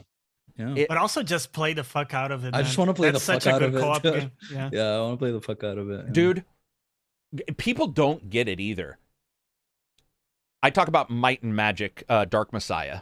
I think we all agree that's got some of the best hand-to-hand physics. Dark Messiah of Might and Magic? Dark or is it Messiah. Might? Yeah. Okay. Yes, Dark Messiah. It's probably got some of the best, like, physics-based combat. Yeah. Physics-based, and just feels right. It's because, like I said before, like they find like, physics in games, and now we're gonna go. Yeah, now we're gonna everything's gonna be physics, and then you turn around and you look at Vermintide, and I got to admit, man, even day one when that game had issues, holy shit, like it felt good. The first time you swing and your weapon stopped on somebody, you were like, oh my god, where's this been all my life? Not that it wasn't the first game to do it; it was the first game to do it with that many bad guys and all this stuff. And it just got better and better and better. And Darktide made me feel better, guys, because I was nervous. How are they going to handle ranged, right? Mm-hmm. Yeah. But it looks like they've got guys that are slick. There's one guy, I've watched this, that like does this ninja thing, but as the dude's shooting, he's like, woo, and he does this thing and then slides towards the human who has to then block him and sword strike him. So I'm like, if they figure that out, you could have that, danger close moment where you think a guy's far away, and you're firing, and then suddenly that dude's up in your face, and now you have to switch to the sword. I can't wait. You know what surprised me, dude? First of all, Vermintide, I think, has the best first-person melee combat. I don't think anyone's nailed it better. So Vermintide always had range, but it was more of like a secondary. So why I was nervous is I was like, depends. Yeah, but okay. But what was I even saying? Yeah, so why I was nervous was because I was like, well, what if they don't nail the gunplay? You know what I mean? What if right. But it looks really good, dude. The impact, the recoil, like it looks. I felt the same way because I will still stick with overall it is the major way in Vermintide you attack is up close. Though you do have some characters that have range or can get better range. Yeah. I certainly felt like a badass as the dwarf with his crossbow. I was a dwarf as well. Yeah, I was like, dude, this guy is awesome. Like far away, he's awesome. Like this is weird feeling. He's very good crowd control. Yeah, or when you get like I forgot. Yeah, go ahead. Or when you get like the elf and you get the upgrade that gives you that refunds your arrows on headshots. When you on headshots, infinite ammo. Yeah, and the magic was good too. The mage, I forgot. Here's the thing, guys. There is so much people don't realize. I mean, I love. And the witch hunter as well with his pistols could also get a decent amount of I love Warhammer, but it was a requirement that there were fantasy weapons. This is where you can mix it all. And that's what excites me is like Warhammer's always been cool, but it's I've even DM'd thousands of games of Warhammer, and I can tell you sometimes it's a little difficult to like make somebody feel threatened if dudes are far away because you're just like, well, there's millions of ways for me to stop them before they get here technologically. And in that game, that's what I was worried about. I was like, how is it going to hit ranged? How is it going to... But it looks like they nailed it, man. And it's a really good idea that they still have melee and range. It sets them apart from Back 4 Blood and Left 4 Dead and stuff. Yep. That they have both of those, which is great. You'd have like people in the front doing crowd control and people in the back shooting. Yep. Fuck, I'm excited, man. What's the name? It's just too bad they don't have Skaven in 40K because they really are sort of the perfect... Skaven are probably my favorite. Memory. I think like just hacking little ratmen to pieces was it felt good, didn't it? Yeah. Well, and Lizardmen are it probably just wasn't the same with with like the Chaos Marauders or the Beastmen. Like the Skaven were really the fun enemies to fight in that game. And if you want an amazing source book, if you like to sometimes just read like behind the scenes, there are Skaven source books that are like all about their clans, how they name each other, which is very Native American, like Sniffs the Turds. Which whatever, but there's always these weird Native American Craven Tail, that kind of stuff, and they're just awesome. Taker. As a bad guy, they're so cool and they're creepy. And like in the narrative, in the books, if they scratch you, you get an infection. Like you actually remember World of Darkness, or I mean, World of Warhammer is very like super grim, pestilence and stuff. They're just a good bad guy, man. They're just a really good bad guy. Hopefully they nail that in this one. Hopefully they nail, like, where are you going? Do you travel to different planets? It looked like you do because I swear to God, I saw a dropship in there. So I don't know if it's different planets or the same place on one planet because their hive cities are so massive that there's no reason to leave for the story. But it might be fun to leave. So It'll be cool to see, man. There was nothing about that looked bad. Even their FPS was knocking it. Like that was another thing I noticed was their FPS was good. What else do we got for games that were announced and discussed before we move on? Summer Games Fest or like in general? Yeah, Games Fest. Why is there another one? Oh yeah, there's. You said I there was. Talk about Devolver after. Yeah. Let's look down this list. Oh, see ya, Johnny. I mean, there was. Hi, Johnny. They did show the Saints Row reboot, right? Yeah. I didn't see that, but I saw it on the list. I was not impressed. I loved some of the goofy characters they made, but somehow they made it so even the goofy characters look generic. Yeah, it looked very generic, very like poppy, like new style. I just wanted them to kind of, since it's a reboot, I wanted them to go back to the olden like gangs and more kind of grounded. Yeah.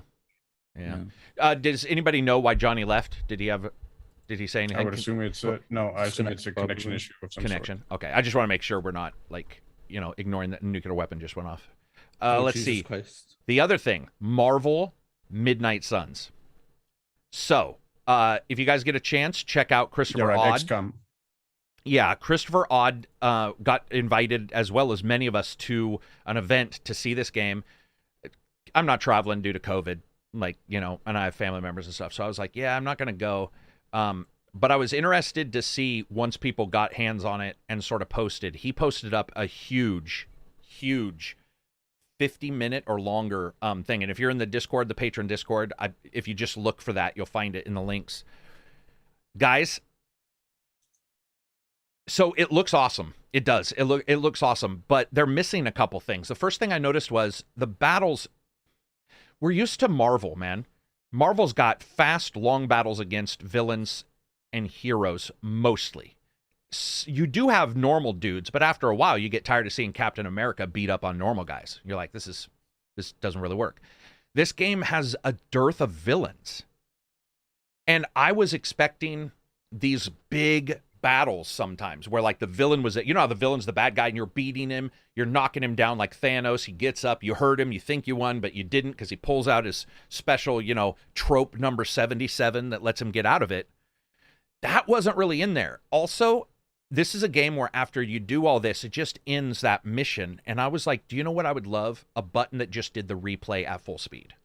No picking and choose. You hit a button and said, here's what your battle would look like at full speed. No, Those you don't. great. And we've seen it in some games. We've also Katana seen Zero. Do you know Katana Zero did that? Katana Zero did do that. Yes, where it's like an actual gameplay. You can, I think, pause time or slow time and do things. And then after that, it replays the level for you. I got to tell you guys should check out this video because that game is a full RPG. Walking around, full base building, friendships. Oh, really? Dude, it's got... Well, we only got like a stupid CGI thing. We only got a couple... It's got everything. It was ridiculous. It was like you have base upgrading, item card upgrades. You've got friendships that you can develop between different heroes, which then allows them to fight better out and about. You've got a world to walk around in. And there was a lot, man. There was a lot in that game. So it was cool to finally see them. And they verified... that gets me more interested. Like, you know me, I don't like superhero shit, but this gets me kind of interested. Yeah, man, I was stoked to see it. Man. It looks really cool. Can somebody check with Johnny, see if he's okay? Reminds me of... internet died trying to restart. Great, no worries. Go ahead, Silver. It reminds me a bit of, like, just hearing about it, of Freedom Force. Back in Freedom the day. Force, yeah. A little bit, yeah. I like Freedom Force a lot. Yeah, that was like the top-down where you move around the world. Yeah, you could pause it at any time. You could pause it at any time. What are we calling that? Active pause? Or what's the term? Real time with pause. Or real time with pause. I think it's been called both, but we saw it with CRPGs, right? Didn't we see it with... Yeah, we did. Baldur's Gate. Pillars of Eternity, Baldur's Gate. But guys, I got to say, what I saw was awesome. For example, it does what I love so much about some recent games I've reviewed, where Warhammer being one of them, when you decide where you're going to go, it will tell you every action you can take when you get there without going there. And that's what Warhammer had nailed. Warhammer, you would say, I want to go here, and it would be like, these are the damages you will inflict on these enemies nearby with the weapon that you have currently in your hand. And with this game, it's got pretty much the same exact thing. And so you can identify where you want to go. And what's cool is there's a lot of interaction with the world called, I think it's victory points or achievement points, but the more damage you do, the more you can pick up the world. So as you do damage, you can start grabbing telephone poles and throwing them at enemies. You can start. That's so it's like, yeah. Oh, heroism points, I believe is what it's called. Yeah. So as that climbs up, it unlocks more for the characters to be able to interact with the world. And he was saying that because of how the game plays, you actually want to do that a lot because they can be pretty tough. But again, they're generic Joe number 99. I want to face off against villains. I don't know. I think it's missing a ton if I can't. Well, I mean, maybe they just don't want to show it. Like, dude, he showed a lot. The first 6 hours of the game, I don't remember, other than maybe a boss battle, a villain. Like, yeah, like maybe the first, maybe like kind of you fight like normal dudes and you get better, and then you fight like really strong villains. Maybe I'm sure there's like an overarching. There has to be villains if there are superheroes. Like, I don't think. Well, there are, but I'm worried that they're bosses. Oh, only bosses. Yeah, I would imagine they are. And I want what we're seeing in the movies now, which is that most of it are named characters fighting. Like fight a whole Suicide Squad. Dude, but not only that, you knock them down, they have some special ability, that like, you know what I mean? And it gets that, it's where we've seen it in, can you delete the porn from the chat? You get that amazing feeling of them trashing whatever location they're in, beating each other up. And then sometimes they both just run the other way after they're like, okay, I can't win. The other person's like, I can't win. Let's leave.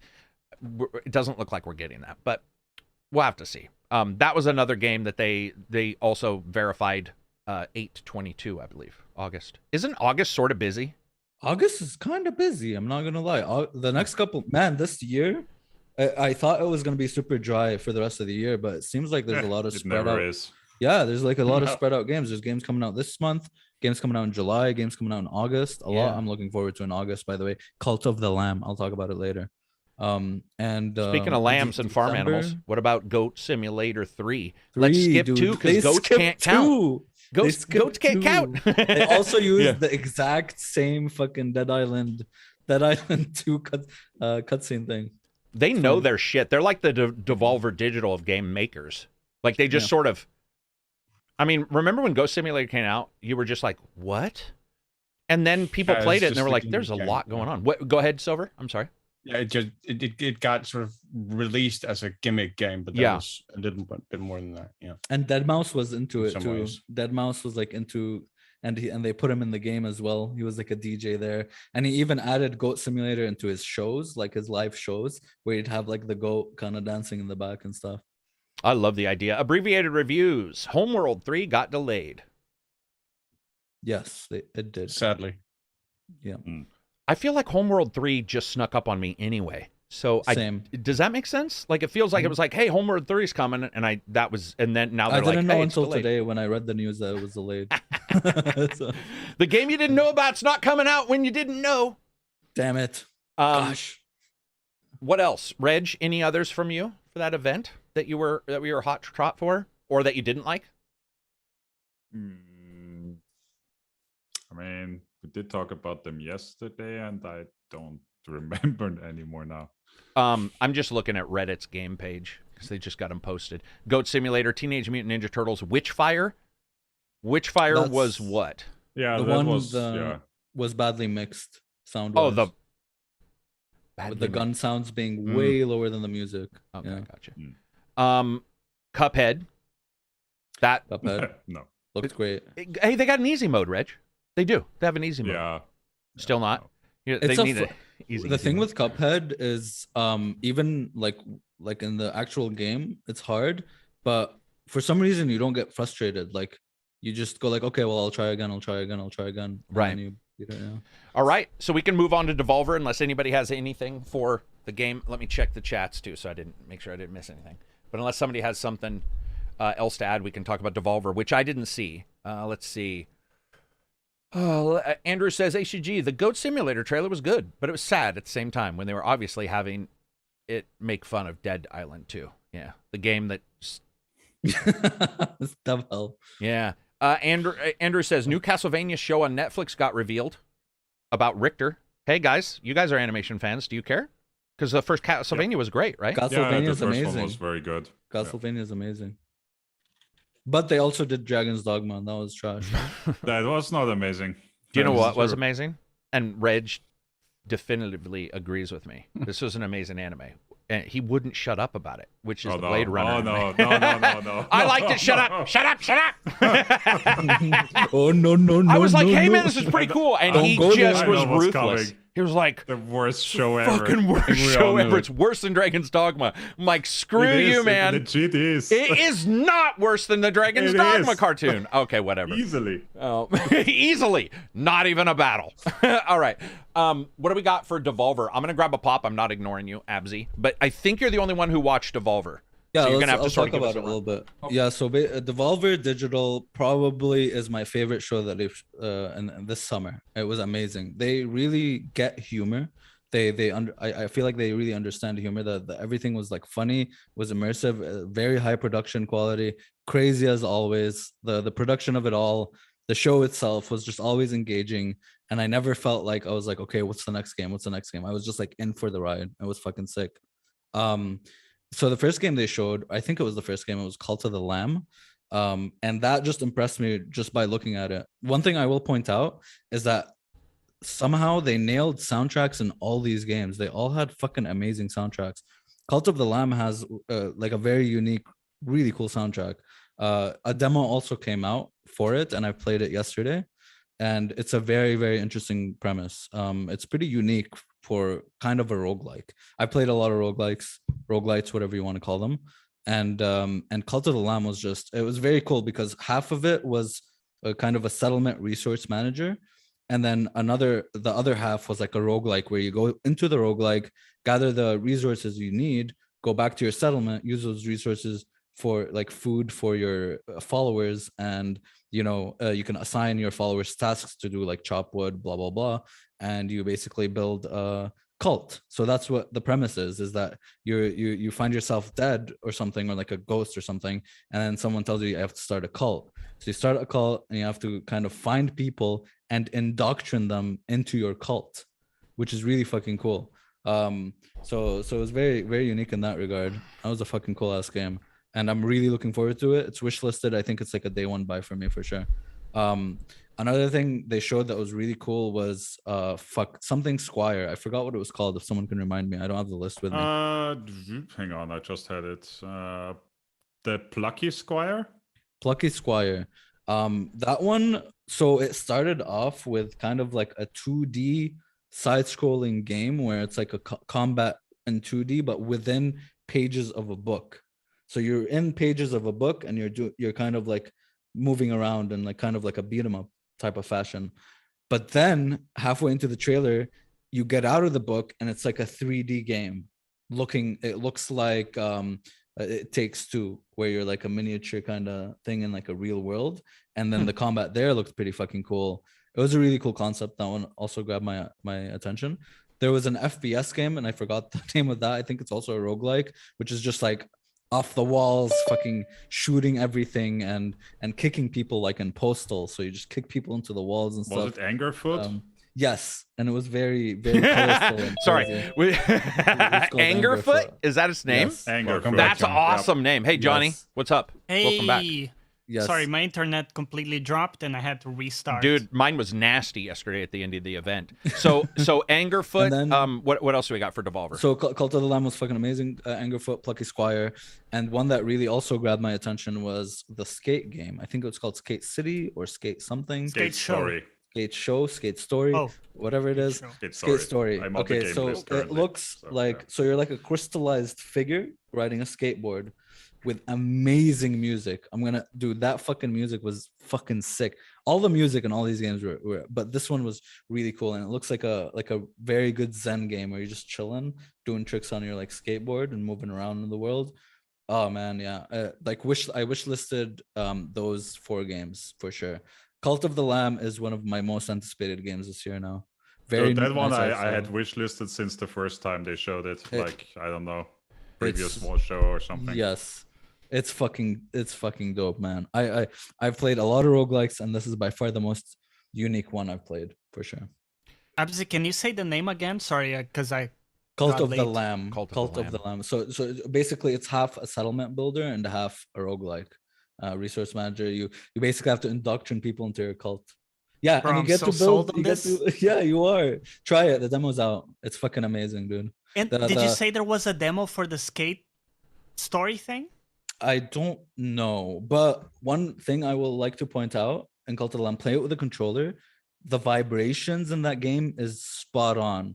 When you're chopping trees, it feels fucking nice. The thump, and I'm just using an Xbox controller.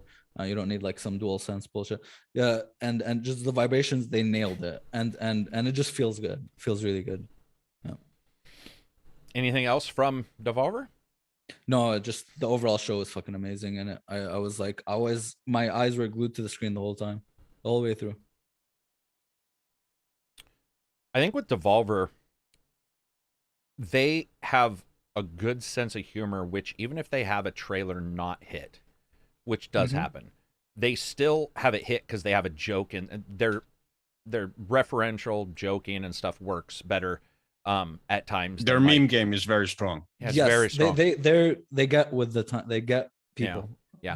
And I have no issue with Jeff and how he does his stuff because it is a little bit more professional. But they have jokes, but it's more professional. But it's more, let's talk in front of a mic. And you have those guys, which they just know their thing. They're one of the few that they remind me of old Sega, because I remember old Sega used to do some America's version of Sega, not Japan. But Devolver's pretty much in their own league when it comes, and they don't always have the best games. I've played a lot of Devolver digital games where I'm like, this is not great, but when they have a good one, I swear to God, that game lives forever. Like a couple of their published titles must give them the money they need to do everything else, because some of their titles are like millions upon millions upon millions upon millions of people still playing it. They remind me of Raw Fury in that way, where Raw Fury will have some duds, and then they'll have one or two that I hear about for 10 years after that. Maybe not 10 years, because Raw Fury has not been around for 10 years. But I didn't get a chance to check that out. Did anybody else get a chance to check out Devolver stuff at all?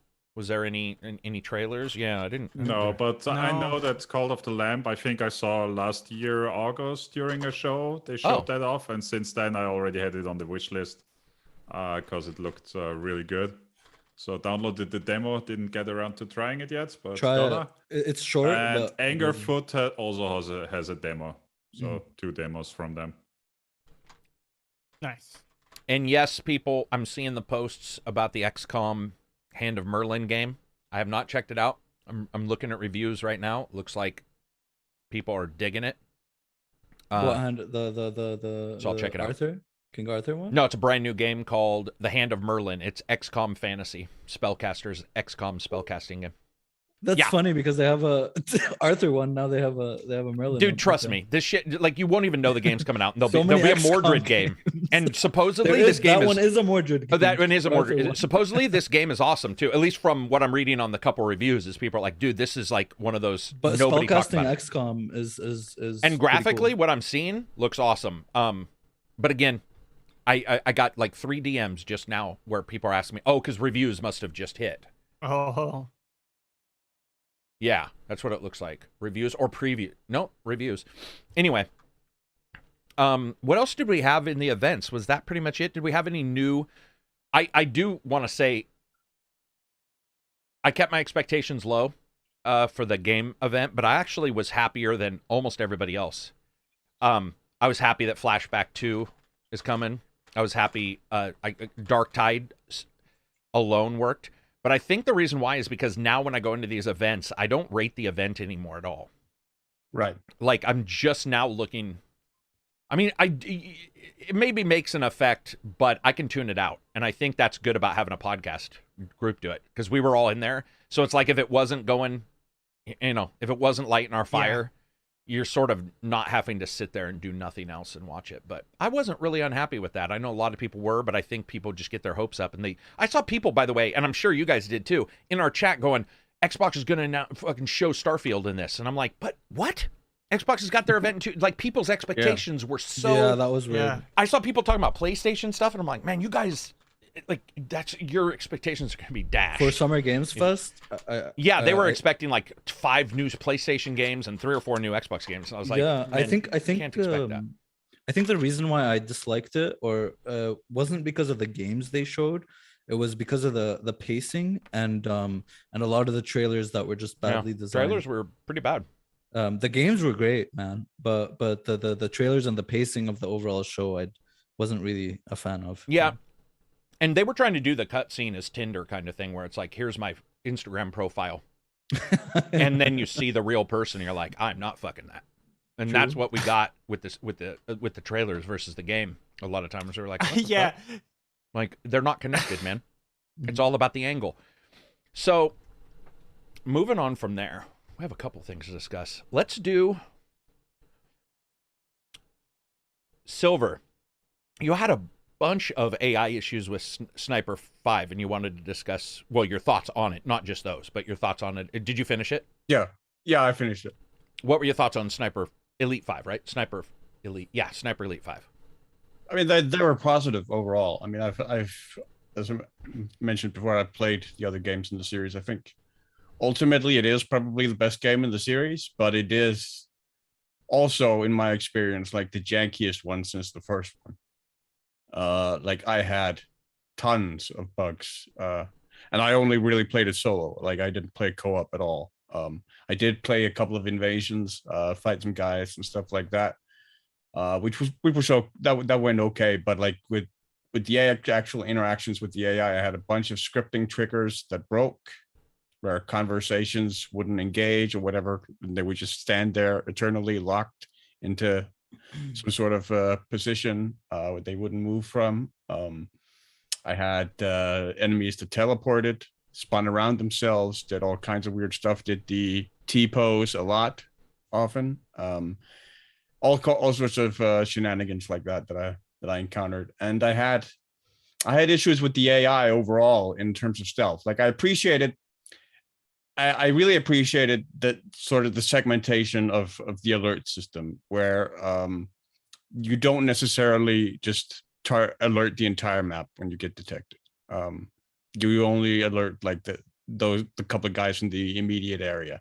Did you play on Authentic? Sorry, just a quick question. Yes. Okay.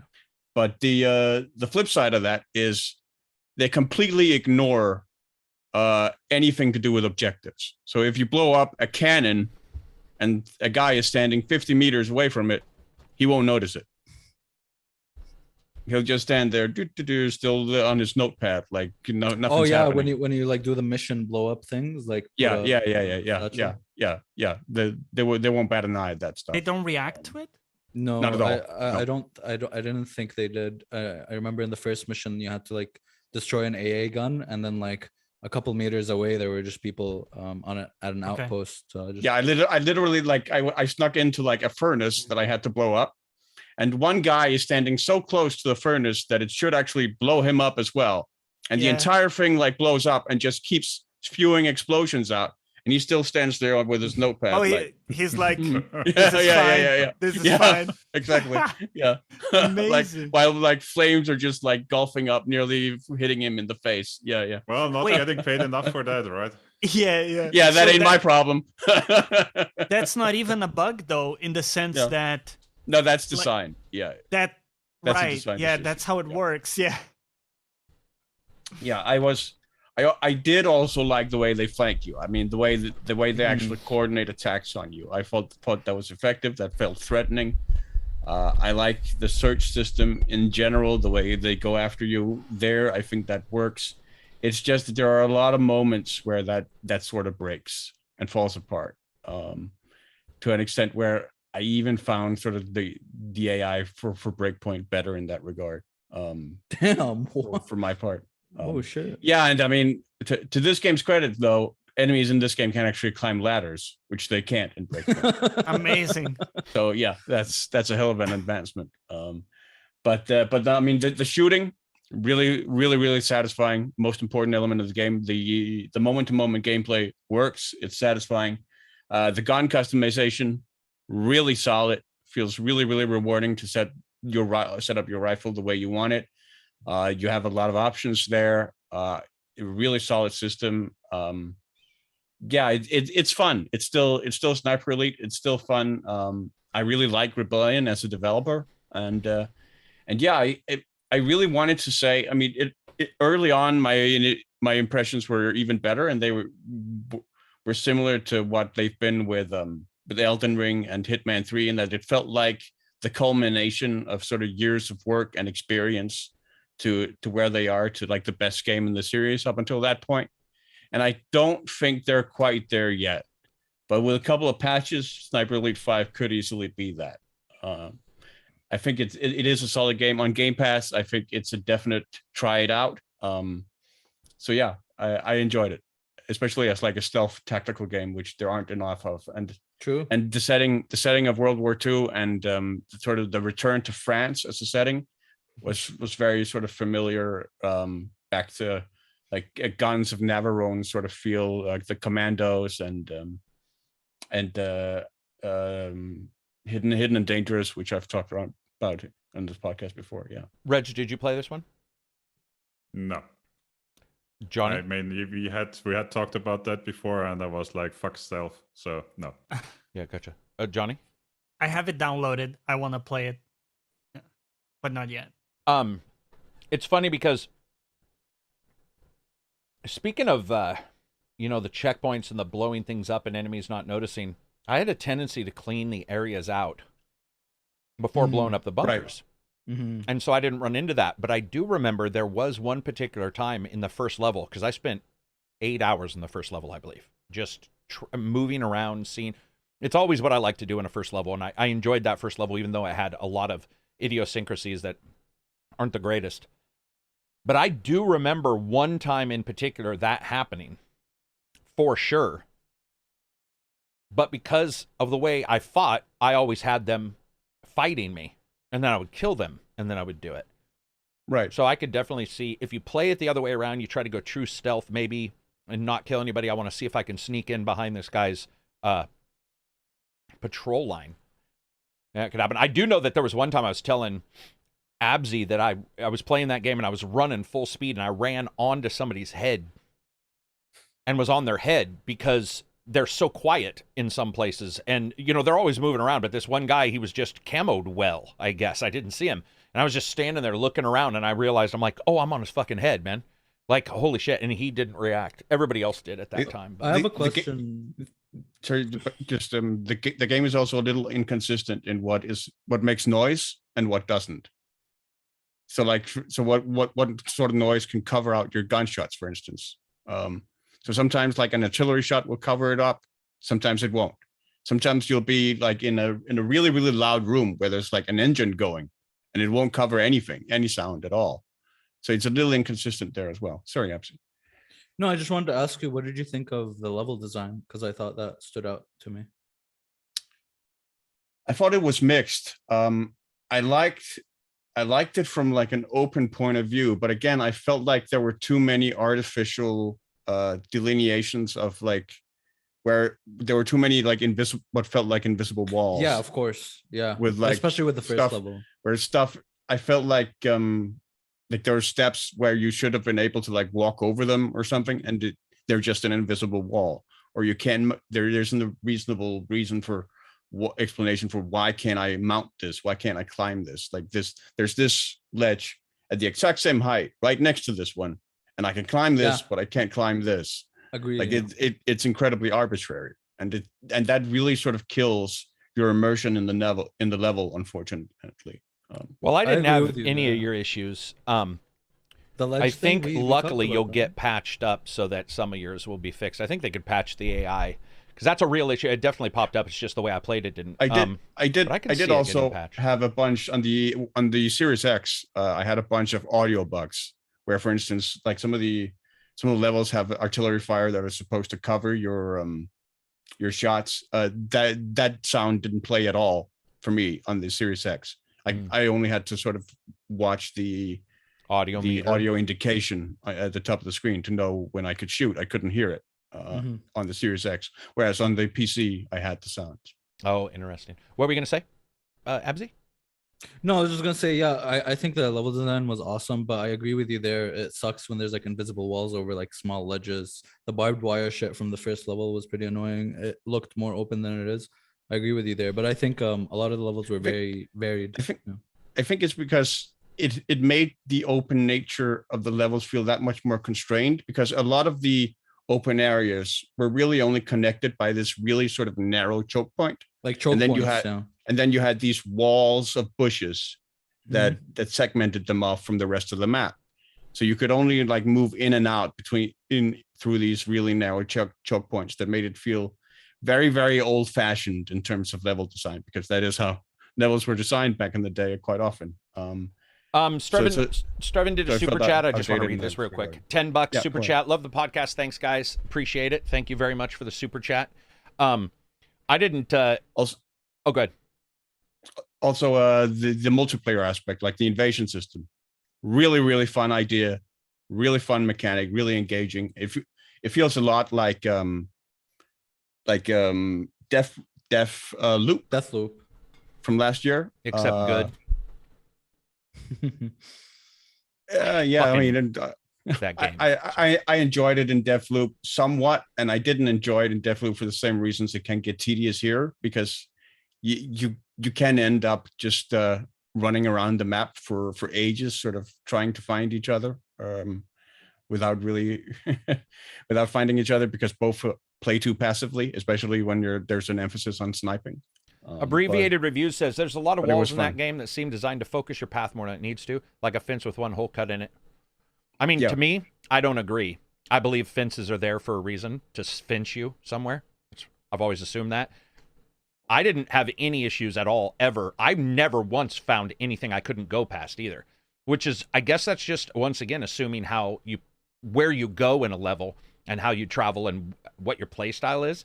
But Abzy and I definitely had issues with barbed wire in the first level.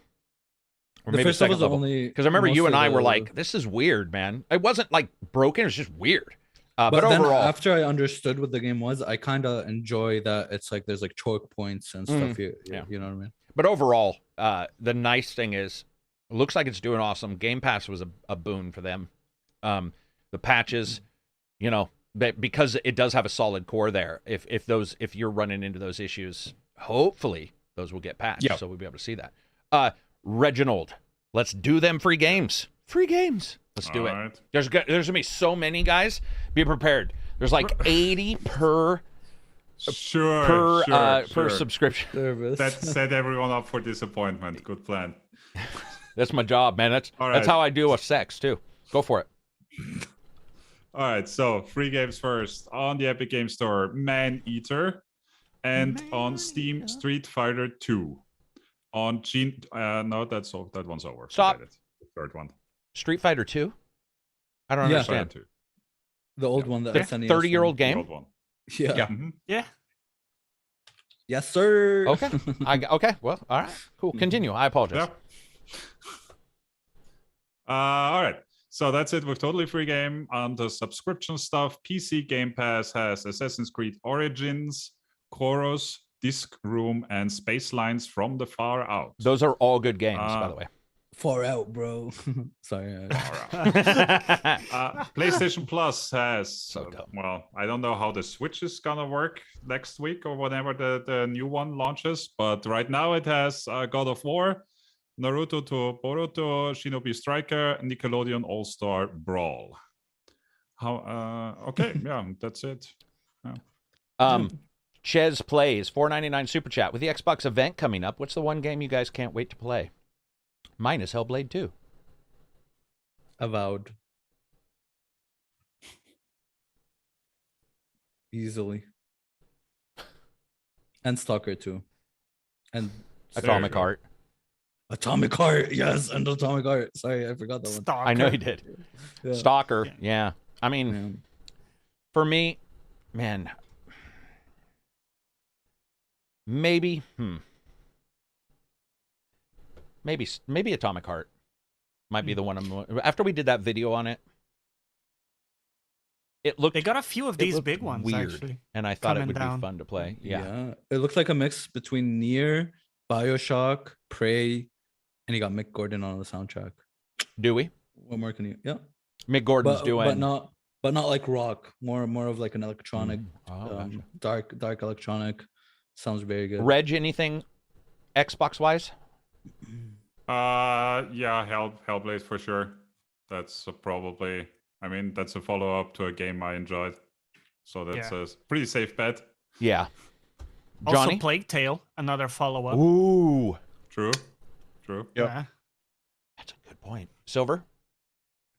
I really want to see what Everwild actually is. Everwild. Oh, duh. Okay. Yeah. The one Rare is working on. I know that it's easy to diss on Microsoft, but when I look at games I'm actually interested in on the systems, I see for sure or God of War, obviously. Yeah.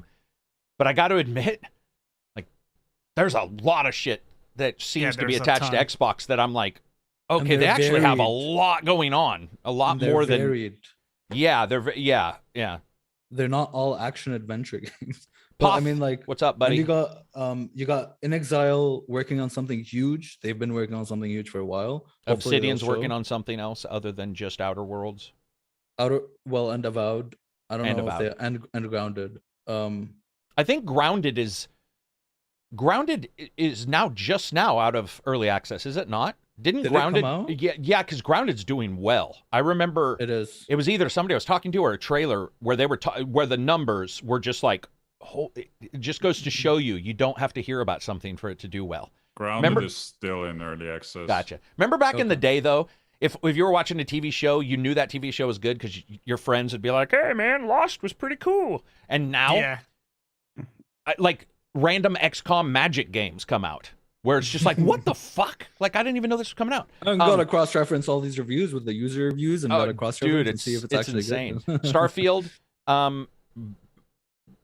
is there on the list too. I'm not really interested in playing it until it comes out. Like it's certainly not the highest on my list. I'm not looking forward to it. I'm trying to stay back from that one. I'm looking forward to seeing how it is more so than, oh my god, I really want to play that. Yeah. Poth did a super chat, 179 of the number I can never remember. As I said, Sniper Elite 5 was janky and addictive. Did you say that? I might have missed it. I apologize if you said it earlier.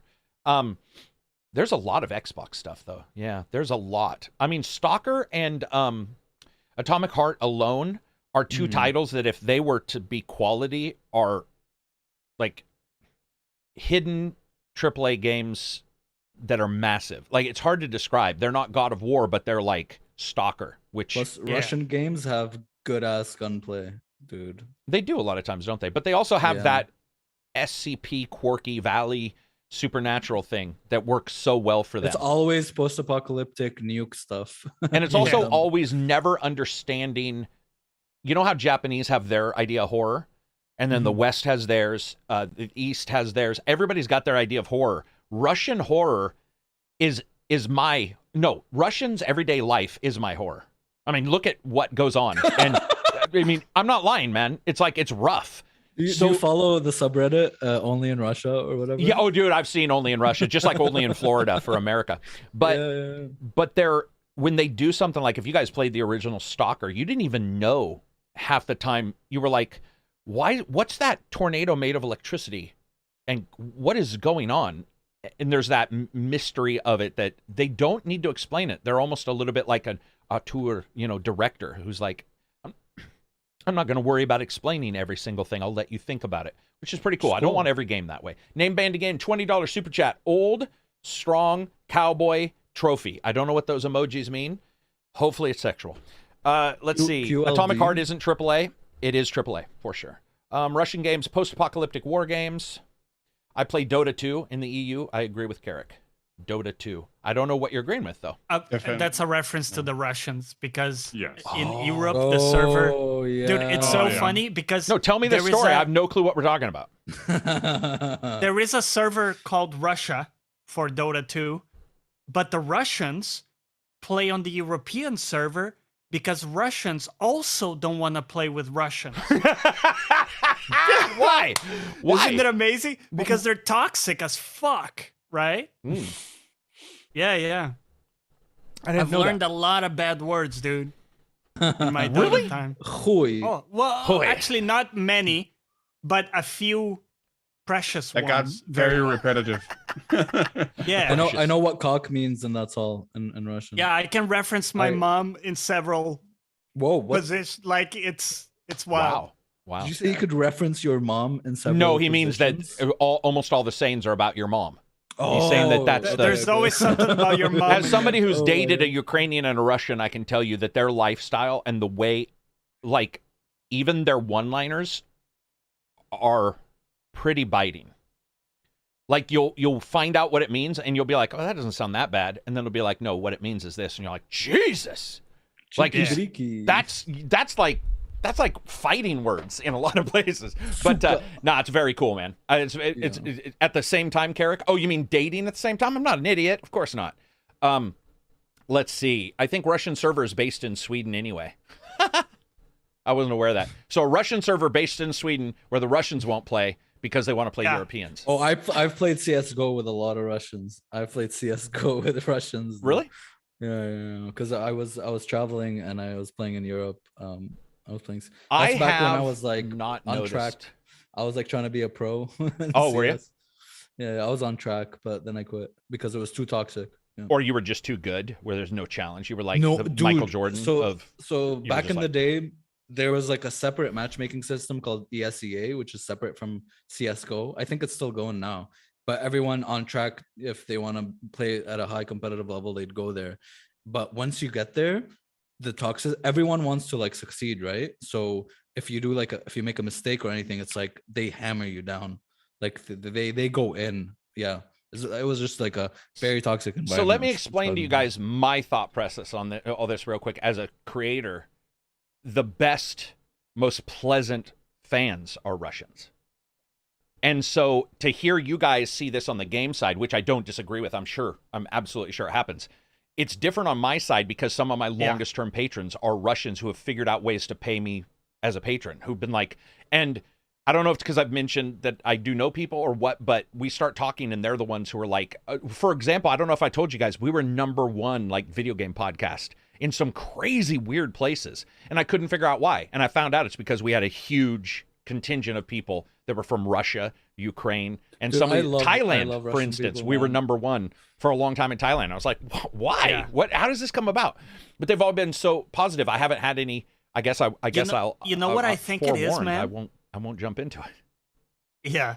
Like some stuff brings the worst in people. I truly believe that. Like you see some crowds from like football stadiums, because I have one nearby to my house. All of a sudden it becomes acceptable to throw shit on the streets, to like spit, scream. Yeah.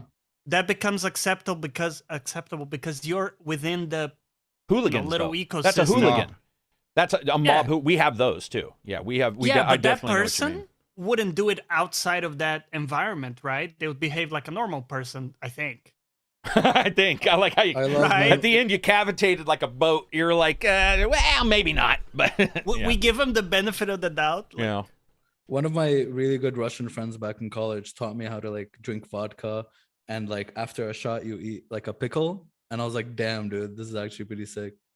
You drink a shot and then eat like crunch a pickle. Keep your pickle. Anyways, I've dated a Russian girl. Like I don't know. I've always been infatuated with like Russian like culture and it's very cool. And back to the games, Stalker, Atomic Heart, those games. No, I wasn't being a smartass, Reg. I just meant back to the game. To circle this all back is what I meant. All right, so I saw Reg break out laughing. I was like, that sounded really rude. I wasn't being rude. I was just saying I like them too, but I didn't know I did. I didn't know what it was, and then I realized like their storytelling, maybe the same way people like Japanese stuff, but we don't get a lot of Russian, Ukrainian games. So when we do, they're a little bit more unfamiliar than like Resident Evil with the same 15 fucking bad guys. So True. Yeah, I'm excited. Speaking about Microsoft though, is there anything else we've got? Avowed. That'll come when it comes, but they've got some other stuff. I want to see what Exile has been working on.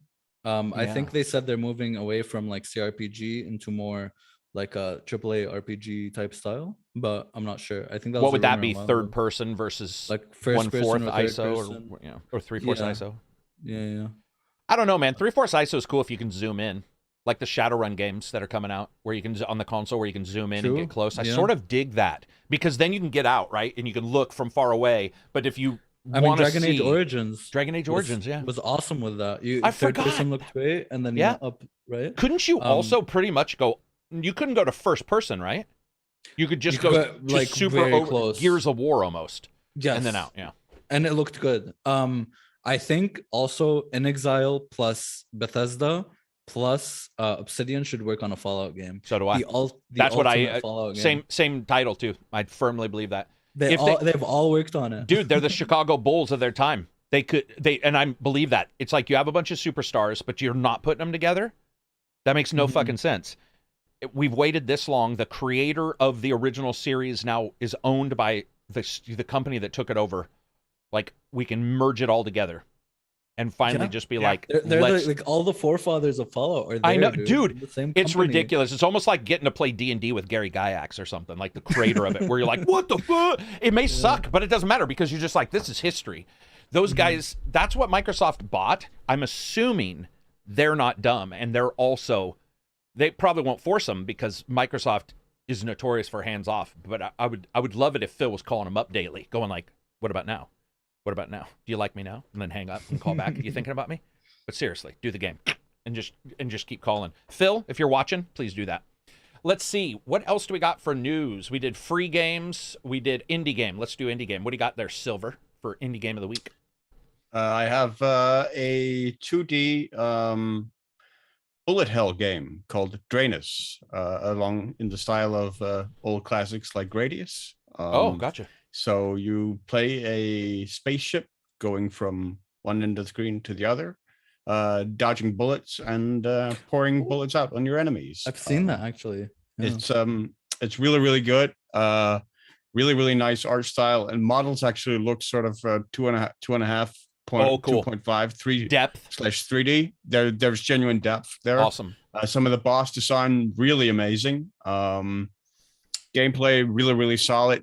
There's a nice upgrade system for like unlocking the powers and stuff like that. And the main gameplay hook is that you actually absorb the bullets. So you absorb a certain amount of damage, and then you can reflect that damage back on the enemy. And the more damage you absorb, the more damage you can do. But you do have a certain threshold for how much damage you can absorb before you start taking actual damage. Is it a timing thing? Do you have to parry the damage? No, you have to sort of soak? It soaks, and then you have to sort of release it as damage. Yeah, and that's the sort of rhythm that you have to get into for when you can do that optimally as you play. It's really satisfying. It takes there are 6 stages. It takes about, I'd say, like 1 hour or so to run through those 6 stages. But of course, like with most of these bullet hell games, the main gameplay loop is not just that single playthrough. It is mastering each level and sort of getting a high score on them. And that's going to take a while longer still. It's about $15. It is available on Steam. And yeah, it's a good fun time. Real old school bullet storm game for people who are into that sort of thing. Silver, did you ever play the game? So back in the day, especially Dreamcast, they were known for bullet hells. And there was one where you could absorb, if you turned your ship upside down, it was black, and white shots wouldn't hit you. Or you could go white and black shots, or the opposite. Maybe it was black and then black shots wouldn't hit you. But that was the mechanic. Do you remember the name? Like it was like I never played that. No. Okay, gotcha. Because that's like legit the last bullet hell game that got me to go like, oh my god. But I love the idea of absorbing, or I was right. It is a Kirugi. Ikaruga. Whatever. Yeah, dude. Kiruga. You guys get a chance, play that game. That game is incredible. What you saying? I like the idea of a bullet hell where you don't dodge all the bullets, but actually soak them. Yeah, soak them up. Yeah, that's very cool. And it's almost like a special move in some like shooter games or whatever, where you can pull it in and then like pop it out onto the enemies, which is cool. That sounds really highly sexy. Yeah, but yeah, there's also actually a decent story in it as well. Getting away with it. Oh, is there a decent story? Is it voiced or a tech? How's it delivered? It's text. Yeah. Gotcha. I'll check it out. With decent looking art. Like it looks like a really highly polished Super Nintendo game in terms of like the art of the characters and stuff, like the portraits. Real quick, I want to shout out to some people. Zuck Sus 07 says, speaking of Russia, have you ever read the Metro series, Karak? I have. Stanek says it can be beautiful, but the word choice is... I'm not reading that because I know that's a cuss word. AJ, the Village Idiot. My thoughts with 4A, GSC, and Frogwares, among others. Oh, I think they're talking about what games they want to play. Hey, Frogwares, what are they working on right now? Is it? It's not Sherlock, is it? Is it called? They're the ones who do Sherlock and Call of Cthulhu. But I don't remember what they were working on. They haven't announced anything. They haven't. They did because they did just release the young Sherlock game. On May 16th, they just received an Epic mega grant. That's why Epic they're Games. In my brain. Right. They got a grant from their nation, right? For a certain amount of money to make Epic. Games. From Epic. Oh, from Epic. Okay, gotcha. Yeah. Nathan Brooks is in the house. I'm just reading some random names. Again, name banned again. Thank you very much for showing back up. Appreciate it. Absy's in here. Who's Absy? Rogerio, as always. What? Long-term. I'm just reading names, and I saw yours. Rogerio, long-term fan. Thank you very much for showing back up. Naked HD Hot Sex Bot is in here. Thank you very much, Naked HD Sex Bot. Abbreviated reviews, Jim Mathin, Citizen Sleeve, Joel, Karam K. I'm just reading some, guys. I'm not going to hit everybody. Stories for Games. I like that name. Is in here.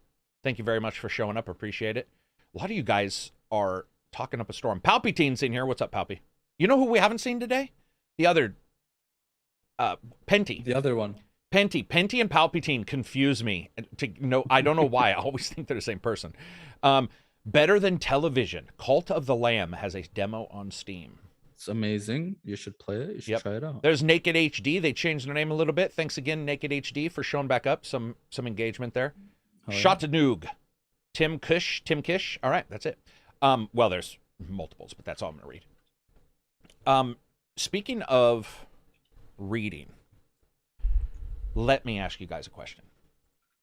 Yes. If you guys had the choice to use text-to-speech for JRPG games, I go, huh, whenever you hit a button. Huh. That's all they say. Huh, when you hit a button. Would you guys do that? Or you guys actually... Okay, so Reg knows where I'm going. So Reg would do voice. Would you guys do voice to text, or are you okay with the startings? So all Japanese games, man, you're playing an RPG, you hit a button, and they don't even say what is written. They'll be like, and then you have a big text, like Zelda and stuff. Yeah, do you think that would take away? I personally am hoping for somebody to figure out a way to do that, like with a mod easily, where they're like, okay, we know. I don't know how they would do this. I'm doing voice to text stuff behind the scenes for some things, and it's beyond belief. So, just so I understand, this would be you read out the line, basically? No, it uses voice to text, and it uses computer AI to read out the text to voice. Yeah, text to voice. A computer reads it. A computer reads it to you, but they sound like a human. I'm just wondering if people like the text. Like I like the text. You like the text, yeah. So I know some people do, and it just popped into my head that it's like, I hate it. You know what I like? I think so. Weird West that the Cult of the Lamb also does this is when they have their own type of weird like language, dark language, where like, and you kind of like read, and then the way the text pops out is like kind of like with the voice. Yep. I love that shit. Admittedly, Weird West did one of the best fakeries I've ever seen of using voice, where it was like, and you were just like, I have no clue why this is so awesome. It fits the atmosphere, like, you know what I mean. Abbreviated review says, I'd rather just read or hear voice. I don't need any middle ground. Text-to-speech in JRPGs would be great. The grunts and groans and sighs, one after the other, sound very suggestive to me. The techno music says. I agree. I mean, if you are just like clicking through it, then you'll get a lot. I do. If you fast forward, it's like, it's almost like sometimes there'll be a fight scene between two characters in a movie, and if you're in the other room, you'll be like, is that like hardcore porn? What's happening? Yeah, what's going on? And then you go in, it's like Tomb Raider. Remember Banjo-Kazooie? Oh, yeah. Okay, I was just realized what you were talking about. Yeah. But anyway, people in chat are saying overall they would like that. Morrowind, that would be a good some game. Of those text to voice things that are available for free online, not installed offline, but the online ones are incredible. They're quite close. Yeah. I'm using one. I'm using 3. I've got one that's paid that it's incredible. A couple cracks here and there, where you hear like, nothing horrible. Yeah. but I'm using a lot of free ones. Poly is free for a while, but Microsoft has a page where if you want to test it, you can, but you can literally just paste in a shit ton of stuff and test it forever. And they're very high up there. I use it in Edge because in Edge they have the online connection to the voice as well. That's great. I just wanted to know what people, you guys know me. I'm huge into the voice stuff. Well, there is one thing. I was playing ESO and your lines don't get read, right? Which is always a bit weird because the way it plays out is like, you have this great voice acting. Yeah. And but you're silent. Weird, yeah, I like that. I like that. Tell me why, because maybe I'm just in the minority here. You're not. No, I agree you're not. with you 100%. You're not. Okay. He agrees with you. I like that when it's like create your own character. If they don't have multiple voices to suit what character you're creating, okay. I read those lines myself before making the choice. So I read it, and then the character responds to me. So it's like I'm the one talking. So in your head, you have like a character voice or something. Yes, in my head, it's like, okay, yeah, I have the character voice. That's me. So I kind of role play it, and then the character responds to me. A lot of the time, like with Fallout, I like make a character and he has the same ass generic voice. Yeah, doesn't really. I would prefer not to have that. Yeah, I can see what you mean. Here's the thing for me: Dragonborn Natural Speak, which is the mod for Skyrim, and you read out loud to answer. You read the lines, and I got to tell you, it is epic. It is the only way I ever want to play Skyrim, ever. It is so cool. I was sitting down in the very first village talking to the dude, the first guy, the dude's dad. Voice to text thing? Yeah. So the answer will come up. You don't choose anything. You don't even touch anything. You just talk and you say whichever line you want to choose. And once you're done, it worked, by the way. Never a mistake in like 9 hours of playing. And it was so cool to be like, we just escaped the prison and we got here as quick as we could or whatever. And then the chick comes over, the mom, and she's like, let's make you dinner. And there's different things you can say to that. And it waits, lets you perfectly say it, says, okay, this is the one he chose, and then jumps. It feels Can you good. Paraphrase a little? Yeah. Can you throw in a bad word there? It's checking all of it, but it is obviously knowing that of the three examples, one has the word sword, one has the word, This is Dragonborn Natural Speaks for Is it only Fallout. VR? So here's the thing. I knew that was going to be the question. I don't remember. I believe it's for anything, but VR is where I used it. I would assume it'd be for anything, but it's sort of cumbersome. It would make the most sense in VR. Yeah. But anyway, imagine Daggerfall remade in UE5. Bro, imagine Daggerfall being remade at all. That's all I care about. Or Morrowind. Oh my god. Dude, Morrowind. I want Morrowind. I can't imagine that would even be possible given like the scope of development today, Daggerfall. You mean for the amount of Daggerfall used procedural generation. I mean, I don't know, man. I don't know. I just know I would love to see him try. Yeah, for sure. Yeah. Like if it fails, fine, but I guess that's a playoff of it's a playoff of Dragon Natural Speaking. Exactly. That is what it is. It's very cool if anybody gets a chance. You just have to hope you don't have like a little sibling or something, like a little brother who's really annoying, like, I'll kill you. And then get you killed in the game. Fine, that's it. We're all dying.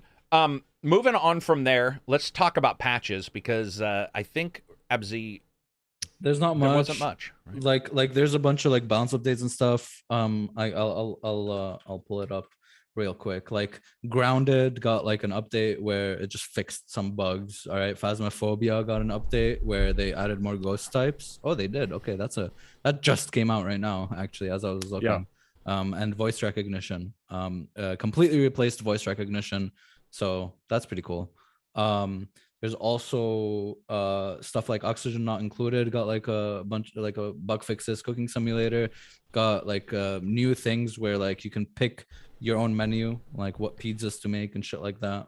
Crusader Kings got like balance updates or bug fixes. So a lot of these things that aren't like really super noteworthy. But one Karak wanted me to talk about and cover is the Back for Blood one, which came out earlier this month. And it's just a massive update. I haven't personally played the game, so I don't really understand it that much. But there are new features. So one of them being a full deck draw. So what you can do is play all 15 cards from your deck at the start of a campaign for all difficulties. And now there's player kicking, which identifies and allows kicking from a mission when someone's idle for too long, like kicking other players, not like literally kicking enemies, like just like kicking other players. Yeah. They also added new banners, sprays, and emblems, 12 new burn cards, new warped chest corruption cards, new cleaner skins, legendary accessories, and a more detailed breakdown of supply points, copper, and skull totems on the post-round screen. They also updated the campaign so that weapon drops have been rebalanced to better scale with the full deck draw feature. A toolkit can now be used to unlock a free heal from a first aid cabinet. Oh, that's very cool. That's all, man. That's insane. Improvements made to movement, smoothing when an item or weapon is dropped. Remove damage rounding up to 1.0, so damage from smaller sources can be properly reduced, like acid pools. Silent snitchers accomplishment reduced to 100 snitchers from 1,000. Minor adjustment made to some collision areas to prevent items from spawning underground or in inaccessible locations. And they updated a bunch of maps and stuff like that. There also have been like cleaner updates. I'm guessing cleaners are like the people you play, right? Like Hang's item drop rate has been adjusted. Holy's abilities have been refactored. General card updates. Adrenaline fuel now gives 5 stamina on kill and stuff like that. Ammo for all. There's like a bunch of card updates that they made. Like the list keeps going on and on. They also made a bunch of UI and UX updates, so that friends on the same platform are now able to receive party invitations from each other. Okay, both crossplay and same platform friends are now properly displayed. Bunch of like UX stuff. And a ton of bug fixes. So. Real quick, Bubbles, $5 super chat. Hi guys, love the podcast. Can't stick around, but I'll listen later. Thanks for introducing me to a bunch of cool new games. You're welcome. Thank you very much for the super chat. It helps the channel. Guys, Back 4 Blood, man. When I reviewed that, I remember like there was so much I liked, but so many little idiosyncrasies. That game has made such strides that like when we talk about Sniper having issues, you're just like, if Back 4 Blood can basically turn it all around, then anybody can, because that game had a lot of issues. That game is so fucking fun. It is ridiculous fun. And the ability to throw 15 cards in. So that people understand, basically what happens is, as the game goes, you get cards, and between levels, you add a card to your adjustments, but they're massive adjustments. They're not small. And so, I mean, they're huge adjustments. They can completely adjust, let's say, shotgun types. They can completely adjust whatever and how you play, getting ammo back, what have you. And the idea of 4 people being able to have 15 apiece means that you will be able to play levels where they are completely different. And that's not including all of the actual cards that the game gets, because the card, each level gets its own cards. So mist, where you can't see, enemies are twice as fast. And they're not small. That's one of the things I like about that game is everything in it is a massive fucking change. Like, remember when we'd be playing it, it would say like more mist, and we're like, oh no, are you kidding me? Yeah. And yeah, you're going like, and there was that ability for people to sit and put cards together where I'd be like, okay, I can do this now. If you pick that card, then my card works with your card, and it's so good. It's so good. I would definitely suggest you check it out. Poth 179 something chat says PowerPoint slides of text and no audio equals a bad idea. I would agree. Luckily, we have voice to text now. Versus says, I don't know, man. I didn't like the Back 4 Blood card system. It felt completely unnecessary. Cool. Don't play it. But moving on from there, what do we got for questions in the Discord? Here we go. We actually got a number today, so we'll try to go through them. I do have, before we move to questions, if it's okay, Card Shark I would like to talk about. Let's talk about that at the end. I want to do some questions for some reason. No, let's jump into this one from Rolkus.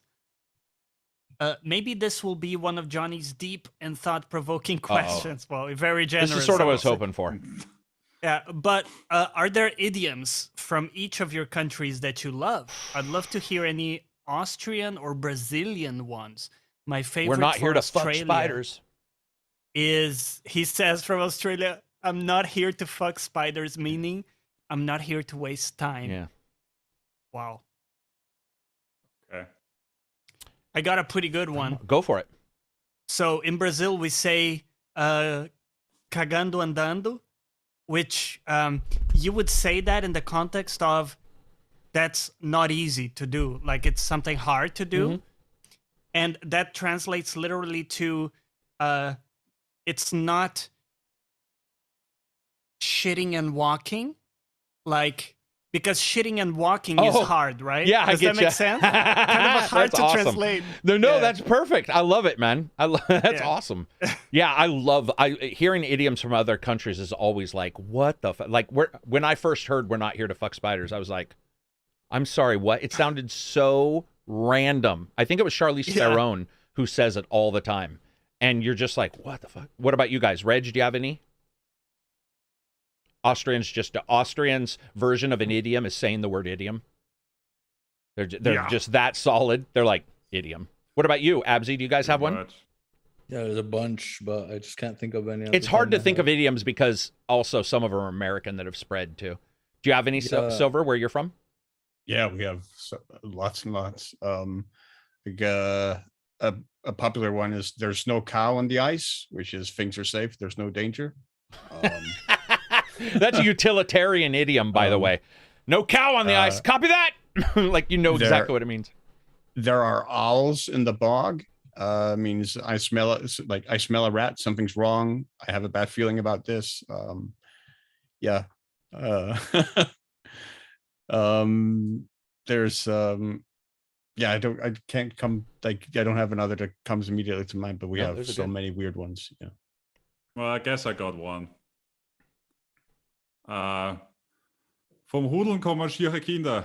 That means basically, if you rush, you get ugly children. Oh man, that sounds like a warning well learned by somebody too. You know, that's awesome, man. No, I love those things. What else do we got? Next up, this one from Rust. What game series do you think should make its way to the VR space? Metro in VR would be my pick. True. They did Metro in VR, didn't they? Well, wasn't there a... I don't think so. Okay. Prey. Yeah, Prey.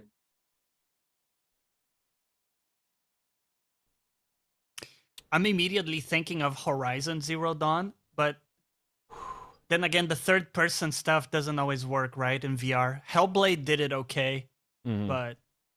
And they've got the VR side story coming anyway. Oh, for Horizon, remember? Yeah. Oh, with the hands. Oh, and Dishonored. Dishonored would be cool too, like a stealth. Oh, you're making me sick to my stomach just thinking about Dishonored. Oof! All that motion, the sliding and shit, Abzy. Oh, I'd be so sick. I'd be so sick. Real quick, Kel, $5. No need to read this. Guess what? We're doing it anyway. Just helping to keep the lights on. Thank you very much. Do you have any, Silver, that you would like to see?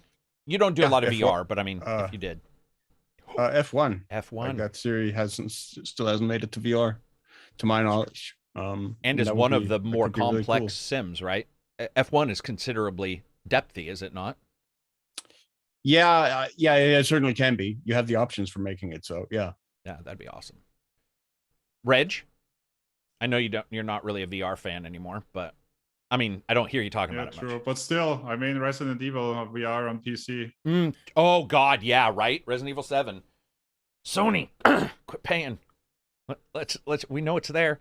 Resident Evil also, 8. Is that one coming to PC? Ace Combat 7 on PC as well. That was also exclusive to PC. Resi 8 looks like it's probably only PSVR, but I would rather a 7 VR than an 8 VR. 8 was just like an action. I mean, actually, both would be great, but 7 in VR was just. It was horror, you know what I mean? It was really well done horror. Yeah. I think somebody said Dishonored teleports in VR. LOL puke. Yeah, Dishonored teleports. I'd be okay with teleport more than I'd be okay with, like. Yeah, I mean, teleport is often the main transportation. That's in VR. Yeah, that's the safe. You'd be blinking everywhere. True. But you know how like you can slide in that game, and then I'd be sliding and looking the other way, and I can tell you right now that's a short ass. That's a short ass trip to Puke Town. Can you imagine the first time you slid and you're like, "Is that guy?" Well, I can't imagine that. It's not nice. Kel hit it. Kingdom Come Deliverance would be amazing in VR. Yes, it would, and it would work well, I think. Yeah, I could see that. Yeah. There is probably no other game that is so massive and has such amazing DLC support that I can't remember anything about compared to Kingdom Come. Oh. I don't know what happened. I don't remember, like, about maybe the I had a game? brain injury. I can barely you remember. Can't forget the scene with the priest, dude. Come on, dude. I mean, but I can because I think I watched it so many times on YouTube. It's hilarious, but I don't know if I'm remembering my time doing it. I don't know what it was about that game. It didn't speak to me as much as I think. I mean, it was awesome though.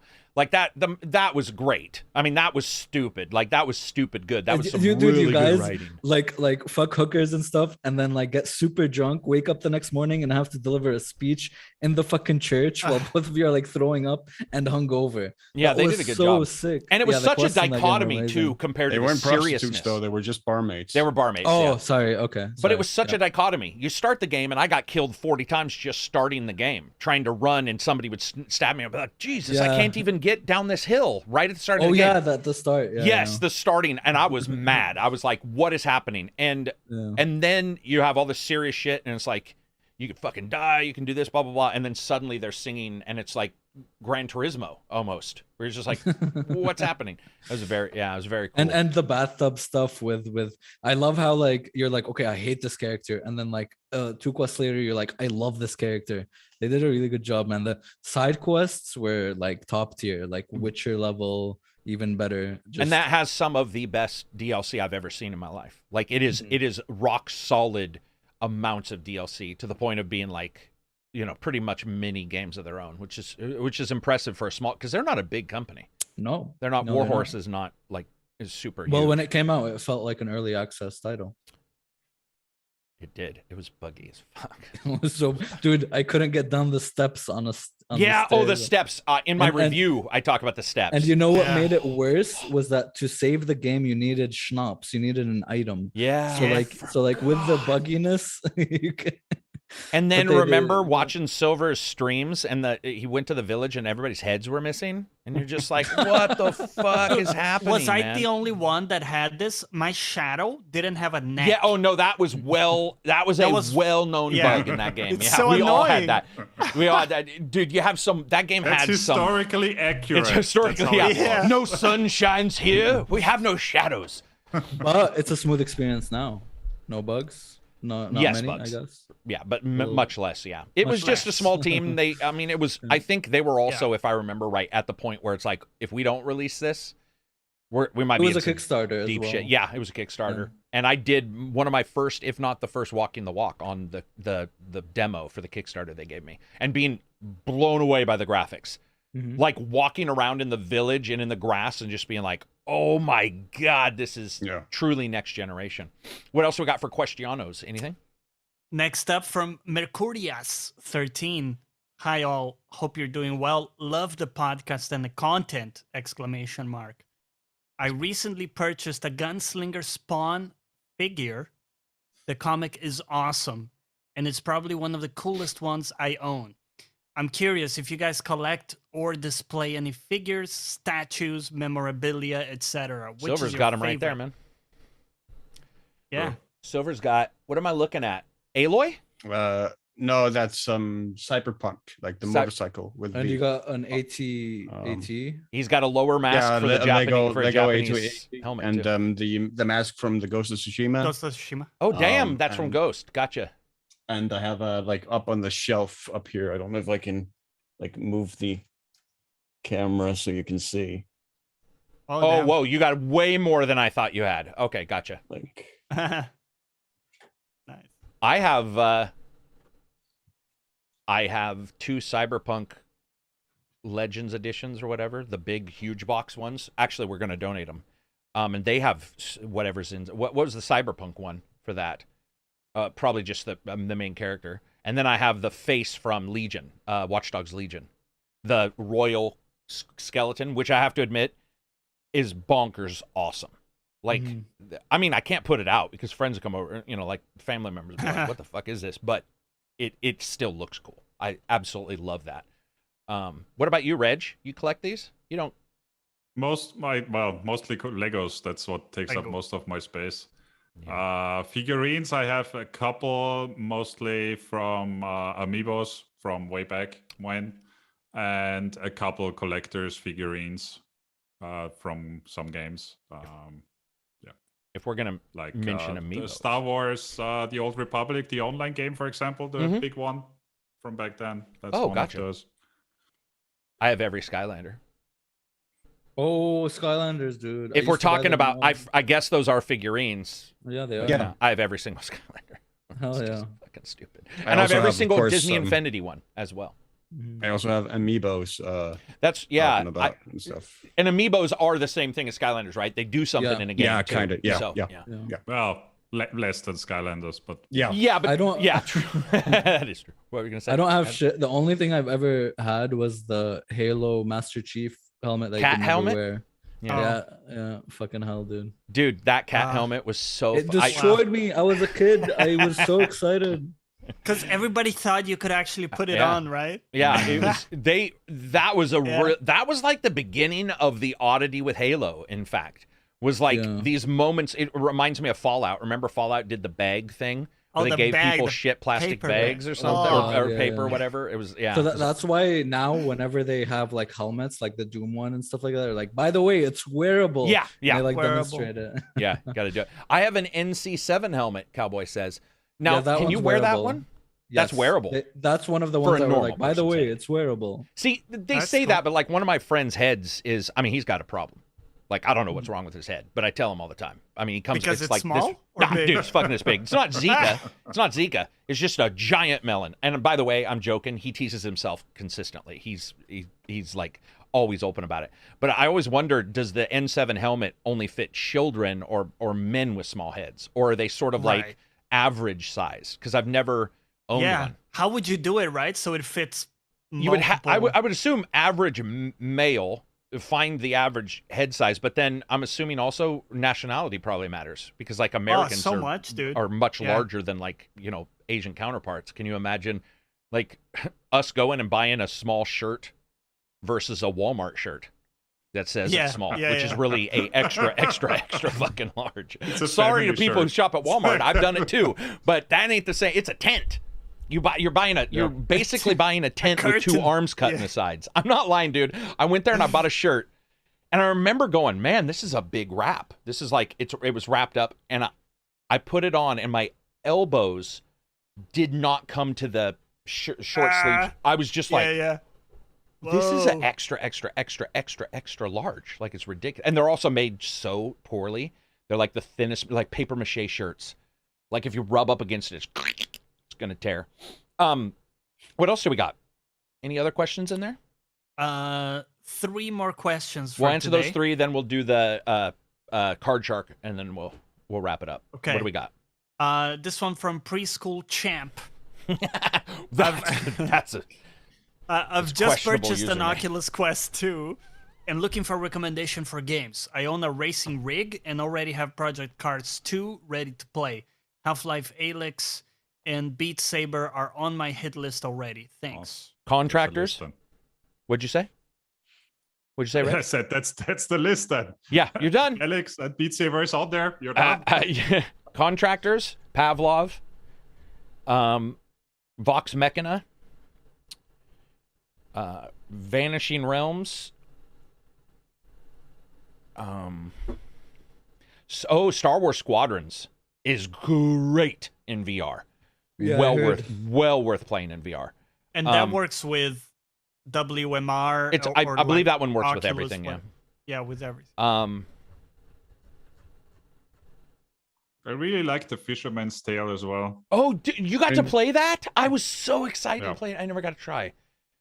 I mean, there's also because that's the one. Just real quick, I want to ask Reg: are we talking about the one where it's like you can like look into the dude's house? Where you basically see your own tower. Yeah, dude, I so wanted to play that. Go ahead. I'm sorry, Silver. What were you gonna say? No, it's fine. Bridge Crew. Oh, duh. So true. Bridge Crew is fantastic. Yeah. Bridge Crew the memes from that were hilarious. It is, dude. We did that with Nor, me, Reg, and Silver, right? Is that who we played? Said it wasn't a part of that. No. You didn't get to do that. So it was Norm, me, Reg, and who else was it, Reg? Do you remember? I don't remember. But where too long ago. Where Nor, yeah, exactly. But where Nor was like, I don't know what to do with my hands, and it was just so. I did one session with you guys too. I was so confused, dude, with the buttons. And like... dude, it's a game. Great. I'm glad he mentioned that game. Euro Truck Simulator. That's another one. VR, full VR. Yeah, dude. I'm sorry, but if you're even slightly interested in VR, we are now at the time where it's pretty nuts of what you can do. Fallout 4, I would recommend it. I know a lot of people don't like it, but I think Fallout 4 is one of the better. Saints and Sinners. That one is awesome. It's a full game. I forgot all about it. Real quick, I'm going to read these super chats. Screwball, BGN 20. BGN. Bulgarian nutsack. What's BGN in money? Anybody know? Belgium? Okay. No, Belgium uses the euro. Euro. BGN. Bulgaria, maybe? I don't know. What are your favorite space flight sim games? Freelancer. X-Wing versus TIE Fighter. X-Wing versus TIE Fighter. Yeah. What were we saying, Habsy? Elite. Oh, yeah, Elite's. Yeah, Elite is fantastic. Even though Johnny and I never probably successfully ever stopped our ships in the proper landing pattern, it is still... it's very overwhelming. It's very overwhelming. Yeah. I didn't play it for long, but from what I played, it was very cool. There's something in the scale of it. You know, when you approach a station in VR, it's your mind bends like the size of it. The size of it, yeah. And it actually does the thing. You know how in space, when you're on a planet, you know you'll fall towards the planet, but in space, everything is down. And it's I only noticed that when I got ready to land in Elite, and it's twisting, and I'm twisting, and they're twisting, and then the ship is like, you need to land. And by the way, many times was killed because I was crashing into shit. But as I did it, and then people were saying that like if you've got a piracy stamp, you have to land without your electricity on, so you quite literally like aim and then turn your systems down. It's freezing. There are so many little things like that, man. Yeah, and that was the first time where I was doing that going, okay, this is giving me like vertigo, which it was a good vertigo. It wasn't like, sick vertigo. Let's see. Freelancer, Everspace. Everspace is very good. Evercron was fantastic. It's an indie game. Rebel Galaxy something. The you mean for the game that had amazing music. Oh, had amazing music. Yeah. Wasn't that Outlaw? Or... Outlaw. Rebel Galaxy? I'm thinking Star Wars for some reason. Yes, Rebel Galaxy. Yeah. Yeah. Awesome. He was on the podcast not too long ago. Yeah. The dude who does audiobooks. Yeah, those are also all very good. Rebel Galaxy Compound is also a good one that I liked. Say that again, bro. Compound. Oh. I don't know what that is. It's very, very old school looking. It looks like one of the original Quakes, Dooms. Oh, really? It's in VR and I'll check that out for sure too. Dude, I'm telling you guys, man, VR's next level. It was so funny because just yesterday I got a DM from a Discord guy. And he was like, sorry to bother you. I just want to ask you what I need for the Quest to get it up and running. And to walk him through it that he didn't need anything was mind-blowing. For whatever reason, he wasn't aware that if he wanted a lot of games he could play without connecting to his PC. Crazy. So he was like, do I do the Bluetooth thing? And I'm like, no, dude, you got a Quest. Even though I don't love the Quest, for there's definite issues. It was awesome because he went from thinking he was going to have to spend 100 when you or told 200, me that, I couldn't believe it for that price. Yep. It was so cool, too, because he was just like, nothing? And I was like, no. He's like, oh, that's nice. And it was that moment where I realized it's so nice to know you need less than you need more. Because I think we're always accustomed to have to buying our way out of problems, especially with VR. I bought my way out of a lot of problems with VR when it first came out. The last one my chat has mentioned also a couple times that I think is good is Super Hot. Hot. Yeah, that's a good one. Really not as a flight, but as a full VR game? As a full VR game because, when you move, they move. So that works perfectly well. You use it to, Wait, do you actually walk? Or how do you move? No. You don't. You just move your hands and stuff in your body, and as you move, time moves. So it's kind of like a Matrix thing. Right. So you didn't control the movement of your character, right? Well, you can only turn around and grab weapons. But you're in place. Yeah. Yes. Each Gotcha. level. Yeah. It's like a puzzle almost. It's a game I haven't even played. Last question? There's also a fan remake actually of TIE Fighter in VR. Does it with VR support? Does it take the original game and then add graphics to it, or do you need the original game? I guess is what I'm asking. Or is it like you don't need it. No, it's a completely fresh download. Dude, I'm telling you, that's why I think Squadrons is such a good VR game. It requires nothing. There's no ships to buy. Star Wars Squadrons VR. I really want to play that. Yeah, dude, it's insane. You just buy it and you're flying. You're doing Star Wars, and it's nothing else is needed. The problem for me, because I have like a balance problem and like a walking problem, so I can't really like walk around with the VR, right? So I need it to be something that I can play sitting down. Stationary? Yeah. So the cockpit stuff from Squadrons may be the perfect thing to get me back into it, where it's something I can sit down and Try Vox Machina as well. Vox Machina is a game that's the one? Yeah, that's the mech one. It is. I think I played a bit of that. Dude, when your legs get blown off, you can literally like suicide by jetting into enemies and blowing. And you grab to talk to people. You have to grab a phone off the fucking inside. Like it's like old school mechs. And like you see like the stuff. And it's down, it's you nuts. See your legs. But you'll be like, hey man, they're over there. It's just so dumb, but I think the most like there. Like the most immersive like VR stuff is when you're like stationary. And I agree. Like, sitting down, you know what I mean? I agree. That's why I like Project Cars. I like racing games. There is something about. I mean, running around can be cool too. I love contractors. And Bridge Crew as well. And Bridge Crew, But there'll always be this divide where it's like, okay, I have to use a joystick or teleport to move around. Yep. Obviously, you can't walk forever, right? Yep. Yeah. Well, that's for sure. Unless like a treadmill or what else do we got? Let's answer one question, even if there's two. Let's go for the last one with Xzil. Xzil, yeah. Xzil. Growing up in the early 90s, nothing was like a good screenshot to strike a child imagination. Between concept art to being able to now take your own screenshots, my question is, if you guys could have an artist, living or dead, create a video game-inspired painting, what title and artist? He says his would be Salvador Dali, Assassin's Creed Origins, Desert, Pyramid, Disorienting, Elden Artifacts. I was going to say Elden Ring, but Elden Ring is already a painting. Right, but artist as well, right? So we would have to think I have no fucking clue, dude. I'm not good with I'm not a big like... I'm a huge artist fan. There's a lot of guys I like Larry Elmore and Frank Frazetta. But Bob Ross, I would probably say Larry Elmore, just because his Dragonlance stuff is actually how I see D&D in colors that aren't actually what we see, because his art was so high saturated. So I'd say like Dragonlance. And then he said, what game would you want him to paint? Yeah. Dude, I would love Subnautica. You get like another Horizon Zero Dawn with one of the Leviathans. You're right. Bob Ross, Horizon Zero Forbidden West. That is the way Forbidden West feels already. And I even said that in the review. It feels like a Bob Ross painting. That would be awesome to see. Happy little dinosaur, man. I still remember in that game, there's the one spot with the wreckage, and there's the huge loops that look like serpentine, like maybe old serpent mechs. And I remember just being like, this is the most beautiful, like, it's unbelievable how good it looks. What were you going to say there, Silver? Maybe Francisco Goya and Dark Souls. Dark Souls? Like that gothic sort of vibe that Goya has for, and particularly his horror vibe for a lot of his stuff. I think that could work well with a lot of Miyazaki's games. You know, if Silver was here, or if Citizen Sleeve was here, you know he'd be like Geiger, right?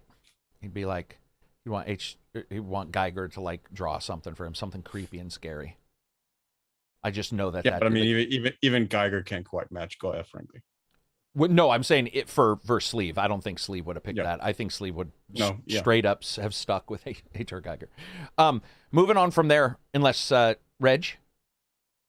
I'm too uncultured for that question. He's like, I don't even know what art is. I got to see it. Same. It's got to be moving.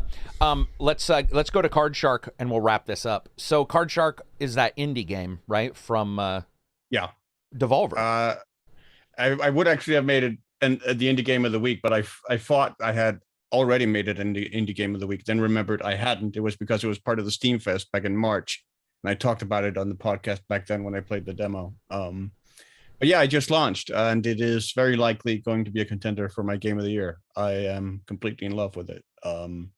It's set in 18th century France, 1743. You start out as an orphan. You work at a tavern, and you get picked up by basically a scoundrel, a legendary figure called the Comte de Saint-Germain, who was a real life historical figure of legend. And due to various circumstances, you have to leave the tavern, and he takes you along and then teaches you card tricks, like teaches you life as a gambler and travels along with you throughout France as you sort of gradually, slowly uncover this massive royal conspiracy. It is like the art style is 2D, looks very painting-like, and characters are sort of built like paper puppets that move. And the way they move is very puppet-like, and the way they're animated, it's really, really well done. The music is absolutely amazing. It's this beautiful sort of classical score, and then it changes depending on your location. So, for instance, as you sort of climb the social ladder and you start getting into richer and richer parlors and the royal court, you start getting a lot more sort of Baroque music, like evocative of Handel and other sort of major classical composers.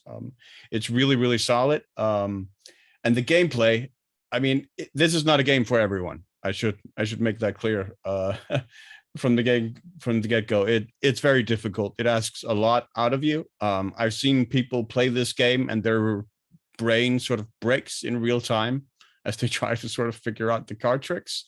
It is basically one long tutorial. You learn throughout the game, you learn 28 tricks. Some of them are card tricks.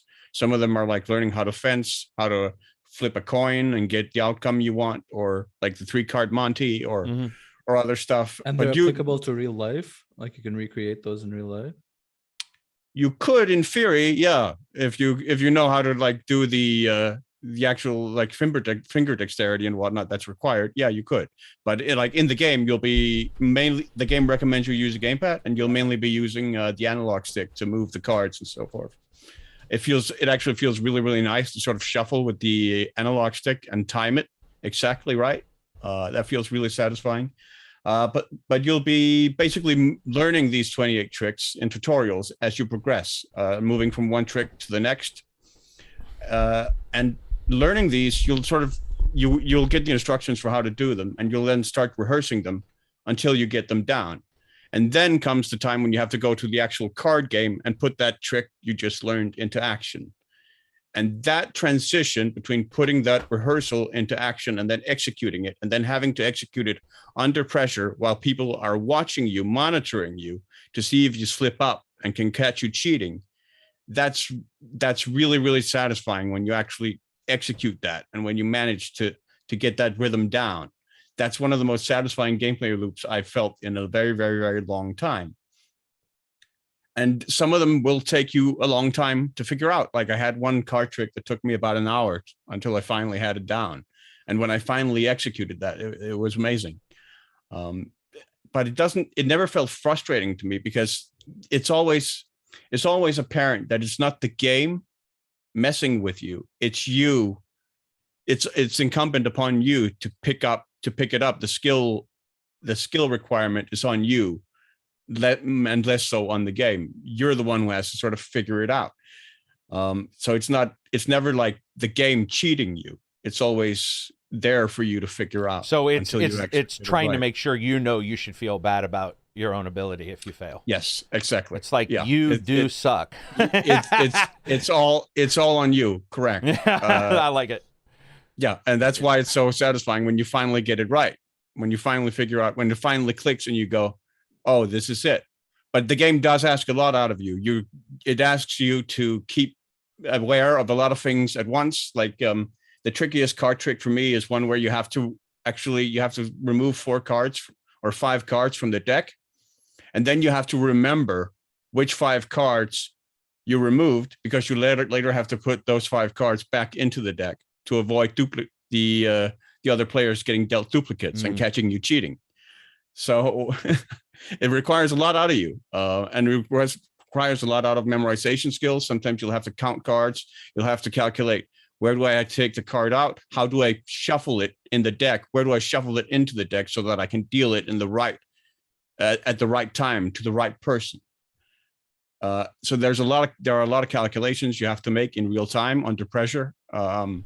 So it does ask a lot out of you. There's a very high difficulty curve there with some definite difficulty spikes because some of the games do get very long, and where you have to go through multiple sequences over a period of time, and you have to do it flawlessly because any mistake along the way will get you caught. It's very unforgiving in that way. There are different difficulty settings. I didn't play it on the lower ones, so I don't know how much they mitigate it. But there is a definite sort of skill set required there. And I've read from a number of people who have sort of hit a wall with it and haven't had as enjoyable an experience with it as I had. But I found it really, really engaging. The story is really, really also quite solid. Like it really evokes the feeling of Barry Lyndon. In fact, there are a lot of homages to Barry Lyndon in terms of like characters and stuff throughout the game. Stanley Kubrick's film. It also evokes the Man with the Iron Mask, particularly with the story, and the Count of Monte Cristo in terms of like classical stories. And you'll meet historical characters along the way, like the Comte de Saint-Germain, like Julie d'Aubigny, like Voltaire, and Louis XV, King of France. How much is it? It's $20 on Steam. $20, yeah. Sounds like it's worth it though for the and the Switch. It looks like I've already. It took me about 6 hours to beat. I think I've looked into this game before. I think my ex told me about it or something, and I found it interesting. Sup, Screwball BGN 20. I'm pretty sure they showed it in Devolver's thing as well. Devolver is the publisher for it. Okay, yeah, that makes sense. Okay. I think when it comes to those kind of games, it's sort of incumbent on the developer to make sure people know, and that way they wouldn't get mad if they're like, okay, this is rough. Yeah. It really does require it. And I can speak now because at the time I was under embargo, but they were pretty clear. Like they were pretty clear. It's not a typical card game. It's not Providence Poker. Yeah. It's like a real thing. Yeah, there was a warning in there that was like, please make sure people know what it is. You don't actually play cards exactly in the game. It's not a card game. It is a collection of mini games on how to pull off card tricks in the game. Like a bunch of pseudo grifters rolling around. You shuffle decks. Most of the game, it's not even you winning. It's you enabling your mentor to win. He's at the table winning all the hands, winning all the winnings that you're piling up for him. And then you're the one dealing him good cards, making sure all the other players have terrible cards and whatnot. Do you guys ever play poker games? Because I actually that aspect of being the sidekick rather than sort of the main guy is also something I found quite enjoyable. Because I actually play a bunch of Providence Poker and a couple others. I actually do enjoy that. Dude, 360 Xbox 360 days on Xbox Live, the ones where they had cams as well, so you could see everyone's faces. I played that shit. I played Uno on there as well. Dude, poker, it's something. That's how I learned Texas Hold'em with my dad. Oh, is it? Yeah, I mean, they're fucking fun, man. Camera, and we're just playing. Because there was Avatar, the Avatar one for the 360. It was like Avatar Poker or whatever. I don't remember, but your avatar would come in, and back when, remember, Microsoft was going to make avatars be a thing. Yeah, that's you mean after Blades? Yeah, I fucking missed the Blades, dude. But yeah, after that, they changed it into like avatars and stuff. I play the shit out of Providence Poker all the time, and I haven't spent very much. It's just really, really fun. Like those games, sitting down with your friends, playing it and stuff like that is so awesome. Thumbs up for the podcast, guys. An aspect I really enjoy about the game. Is how it handles death. Like if you die, like if you get shot or caught by cheating or something, and you get shot by somebody at the table for cheating, you actually spawn in the underworld with death, where you then get the option of either bribing your way back to life or cheating death at cards, like playing for your soul, death for over a game of cards. And if you win, you go back to life, and if you lose, it's game over, and your save gets deleted. It's permanent death. Somebody says, I learned poker with Poker Night at the... What was that? What was that? It's a Valve one, right? Poker Night at the something. Oh yeah, I have. Yeah, that. they had Team Fortress 2 items. They had game characters like Sam from Sam and Max was there. What the fuck? Because he stopped. He said I learned poker with Poker Night at the inventory, which I don't think that's what it's called. But it's I remember that one as well. Like I said, here's people saying loved poker and Red Dead Online. RDR2 teached me how to play dominoes. Stanek says. Dominoes. Oh yeah. Wow, I forgot dominoes was in there. There's a game. Yakuza taught me how to play. What the fuck is that? Chinese or Sexy Maids? Sorry. Oh no, Japanese. What's that Japanese like the thing? Japanese chess. No. Ball. Go. It taught me that. Go. But it also taught me the other one. No, it's like Chinese. One where you have to like match a bunch of signs to get like 4 of like a kind of sign. Mahjong to the rescue. Mahjong. Yeah, Yakuza taught me Mahjong and Go. And they corrected me. It actually is the dumbest name ever. It literally is called Poker Night at the Inventory, which is quite simply the fucking stupidest name ever. But regardless, yeah, those kind of games are awesome, man. I know Yakuza taught me a thing or two about, sexy Asian maids that you could, or in Yakuza 6. But was it Yakuza 6 where you can chat with a streamer? No. You chat with a streamer and or like a dating app or something. You have to choose the right answers. Did I miss that? I don't remember anything about there's this. Phone I know there was one where you collected like phone cards that you then could call or something. Yeah, like but that. Wasn't 6 shaken baby syndrome? Wasn't 6 the one where we started the game and you were shaking the baby? That is what stuck to our memory. That's what stuck to my dude. That game was like 15 minutes and a 30-hour. It was not 15. Game. It was not 15. No, because we watched Reg play far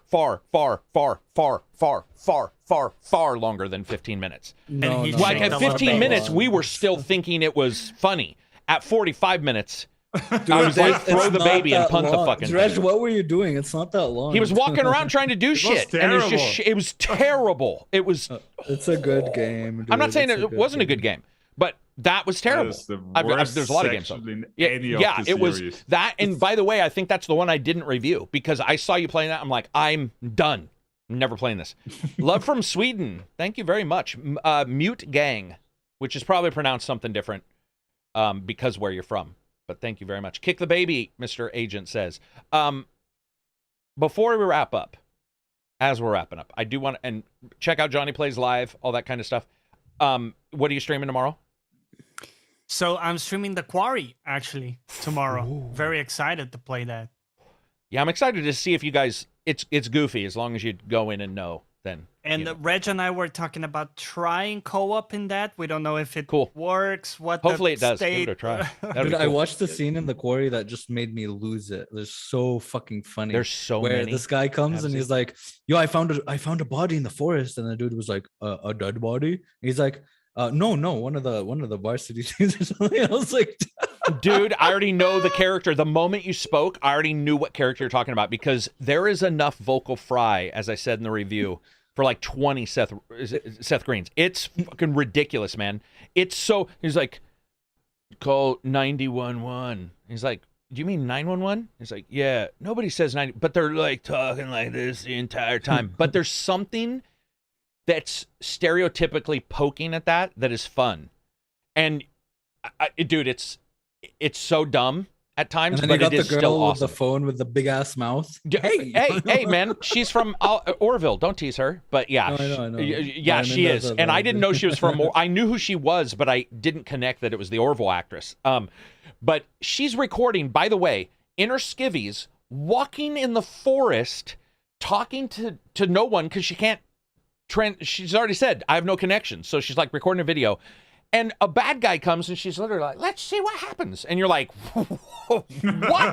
It's so audacious in poking. It's a good commentary. Oh, it's good. It's good. I mean, I was by myself because I couldn't tell anybody. And I was laughing so hard going like, because I couldn't tell. I was like, is it bad?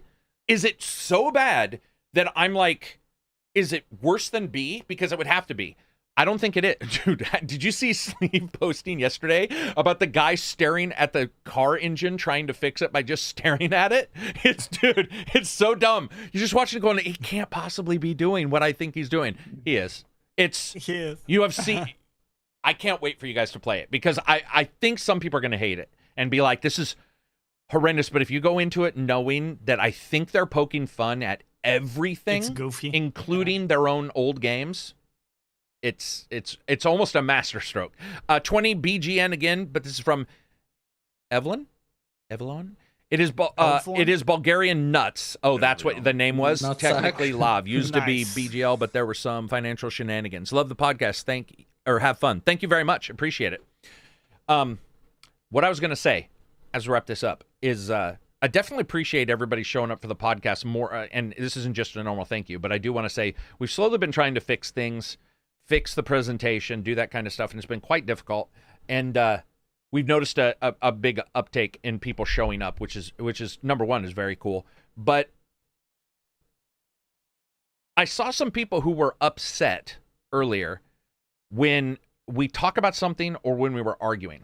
And I want to say that when you show up here, most of the time we won't argue. But when we do, be aware that it doesn't mean anything. And I see people get like frustrated in the chat at times. And they're like, oh, so-and-so's pissy or somebody. What if we are? That's one moment in 1,000 billion gaming moments where somebody is mad about something. I would assume that would speak towards passion about games, and you should not be upset we have different by opinions. And we're not like a hive mind. Right, and not only are we going to argue, we're also at times going to agree for a long time, because I've seen that complaint come up.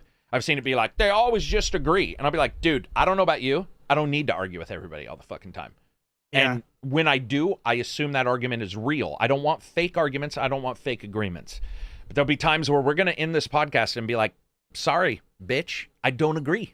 And that it doesn't, that's the way it should be. I don't know if you guys have been watching a lot of reaction streamers, especially because that's a big thing now on YouTube where all the people on Twitch are coming over to YouTube and you're starting to see a lot of reaction stuff. If that's what you want from this, I would say don't watch us because you are not going to get any of the fakery. I'm not saying it's bad to be fake. I'm just saying that's not what you're going to get here. It's you get a lot of be pretty genuine. Yes people out there, right? Like people just saying yes to be kind of agreeable. Yeah, to move forward. One of the things I value a lot about chatting with you guys is that I absolutely know you will call me out on my bullshit. If I say something that's you know, that's kind of out of whack or out of touch, I know that you'll like, no, listen, Johnny, you know. And what's even funnier is I think some people expect everybody to leave and be like, we all are in agreement on this one thing or blah, blah, blah. Sometimes we won't be. And I think that's pretty fucking awesome. Because that means, I mean, that's how competition works for companies. That's how competition works. And that sort of enjoyable to me. Doesn't mean I want to argue, but I just mean that sometimes these guys have told me about a game and I'll be belligerent about like Death Stranding. I probably will till I die. But I still get that it's a good game. And so when we're not going over the top on purpose, which we do on purpose a lot of times, like Reg, because I know he loves the Blade Runner anime. He's lying to you guys. And he loves Final Fantasy. And he apparently he really likes Yakuza 6. Although I would say the Blade Runner is still worse than Final Fantasy. Anyway, I just wanted everybody and that to last know. Anno game as well, right, Rich? Wasn't that a thing? Well, he didn't hate that one as much. The last one he liked. That's That's the one that I was having bugs with. I was like you with Sniper, dude. I was bouncing off that, and him and I think it was Abbreviated Reviews were like, dude, it's not bad. I'm like, it's fucking terrible. Oh, you know? Me? No, I was like, that was amazing. Was that you? But anyway, I just wanted you guys to know that. Oh yeah, Johnny has numerous bad takes, and we love to call every one of them out. Like, remember, Johnny, how you said Monster product placement was handled well. This is Kino. But here's the thing. I'm going to be brutally honest. If that was true, I'd say it. I actually think you don't have many bad takes. I think what happens is, the honest truth is, you are not beaten down that I have seen compared to a lot of other people. That's what I think happens with Johnny. Is Johnny's like, why can't we try this? Because that might be fun. Where other people are like, let's not try it because it probably won't be, including myself. So I don't think Johnny has that many bad takes.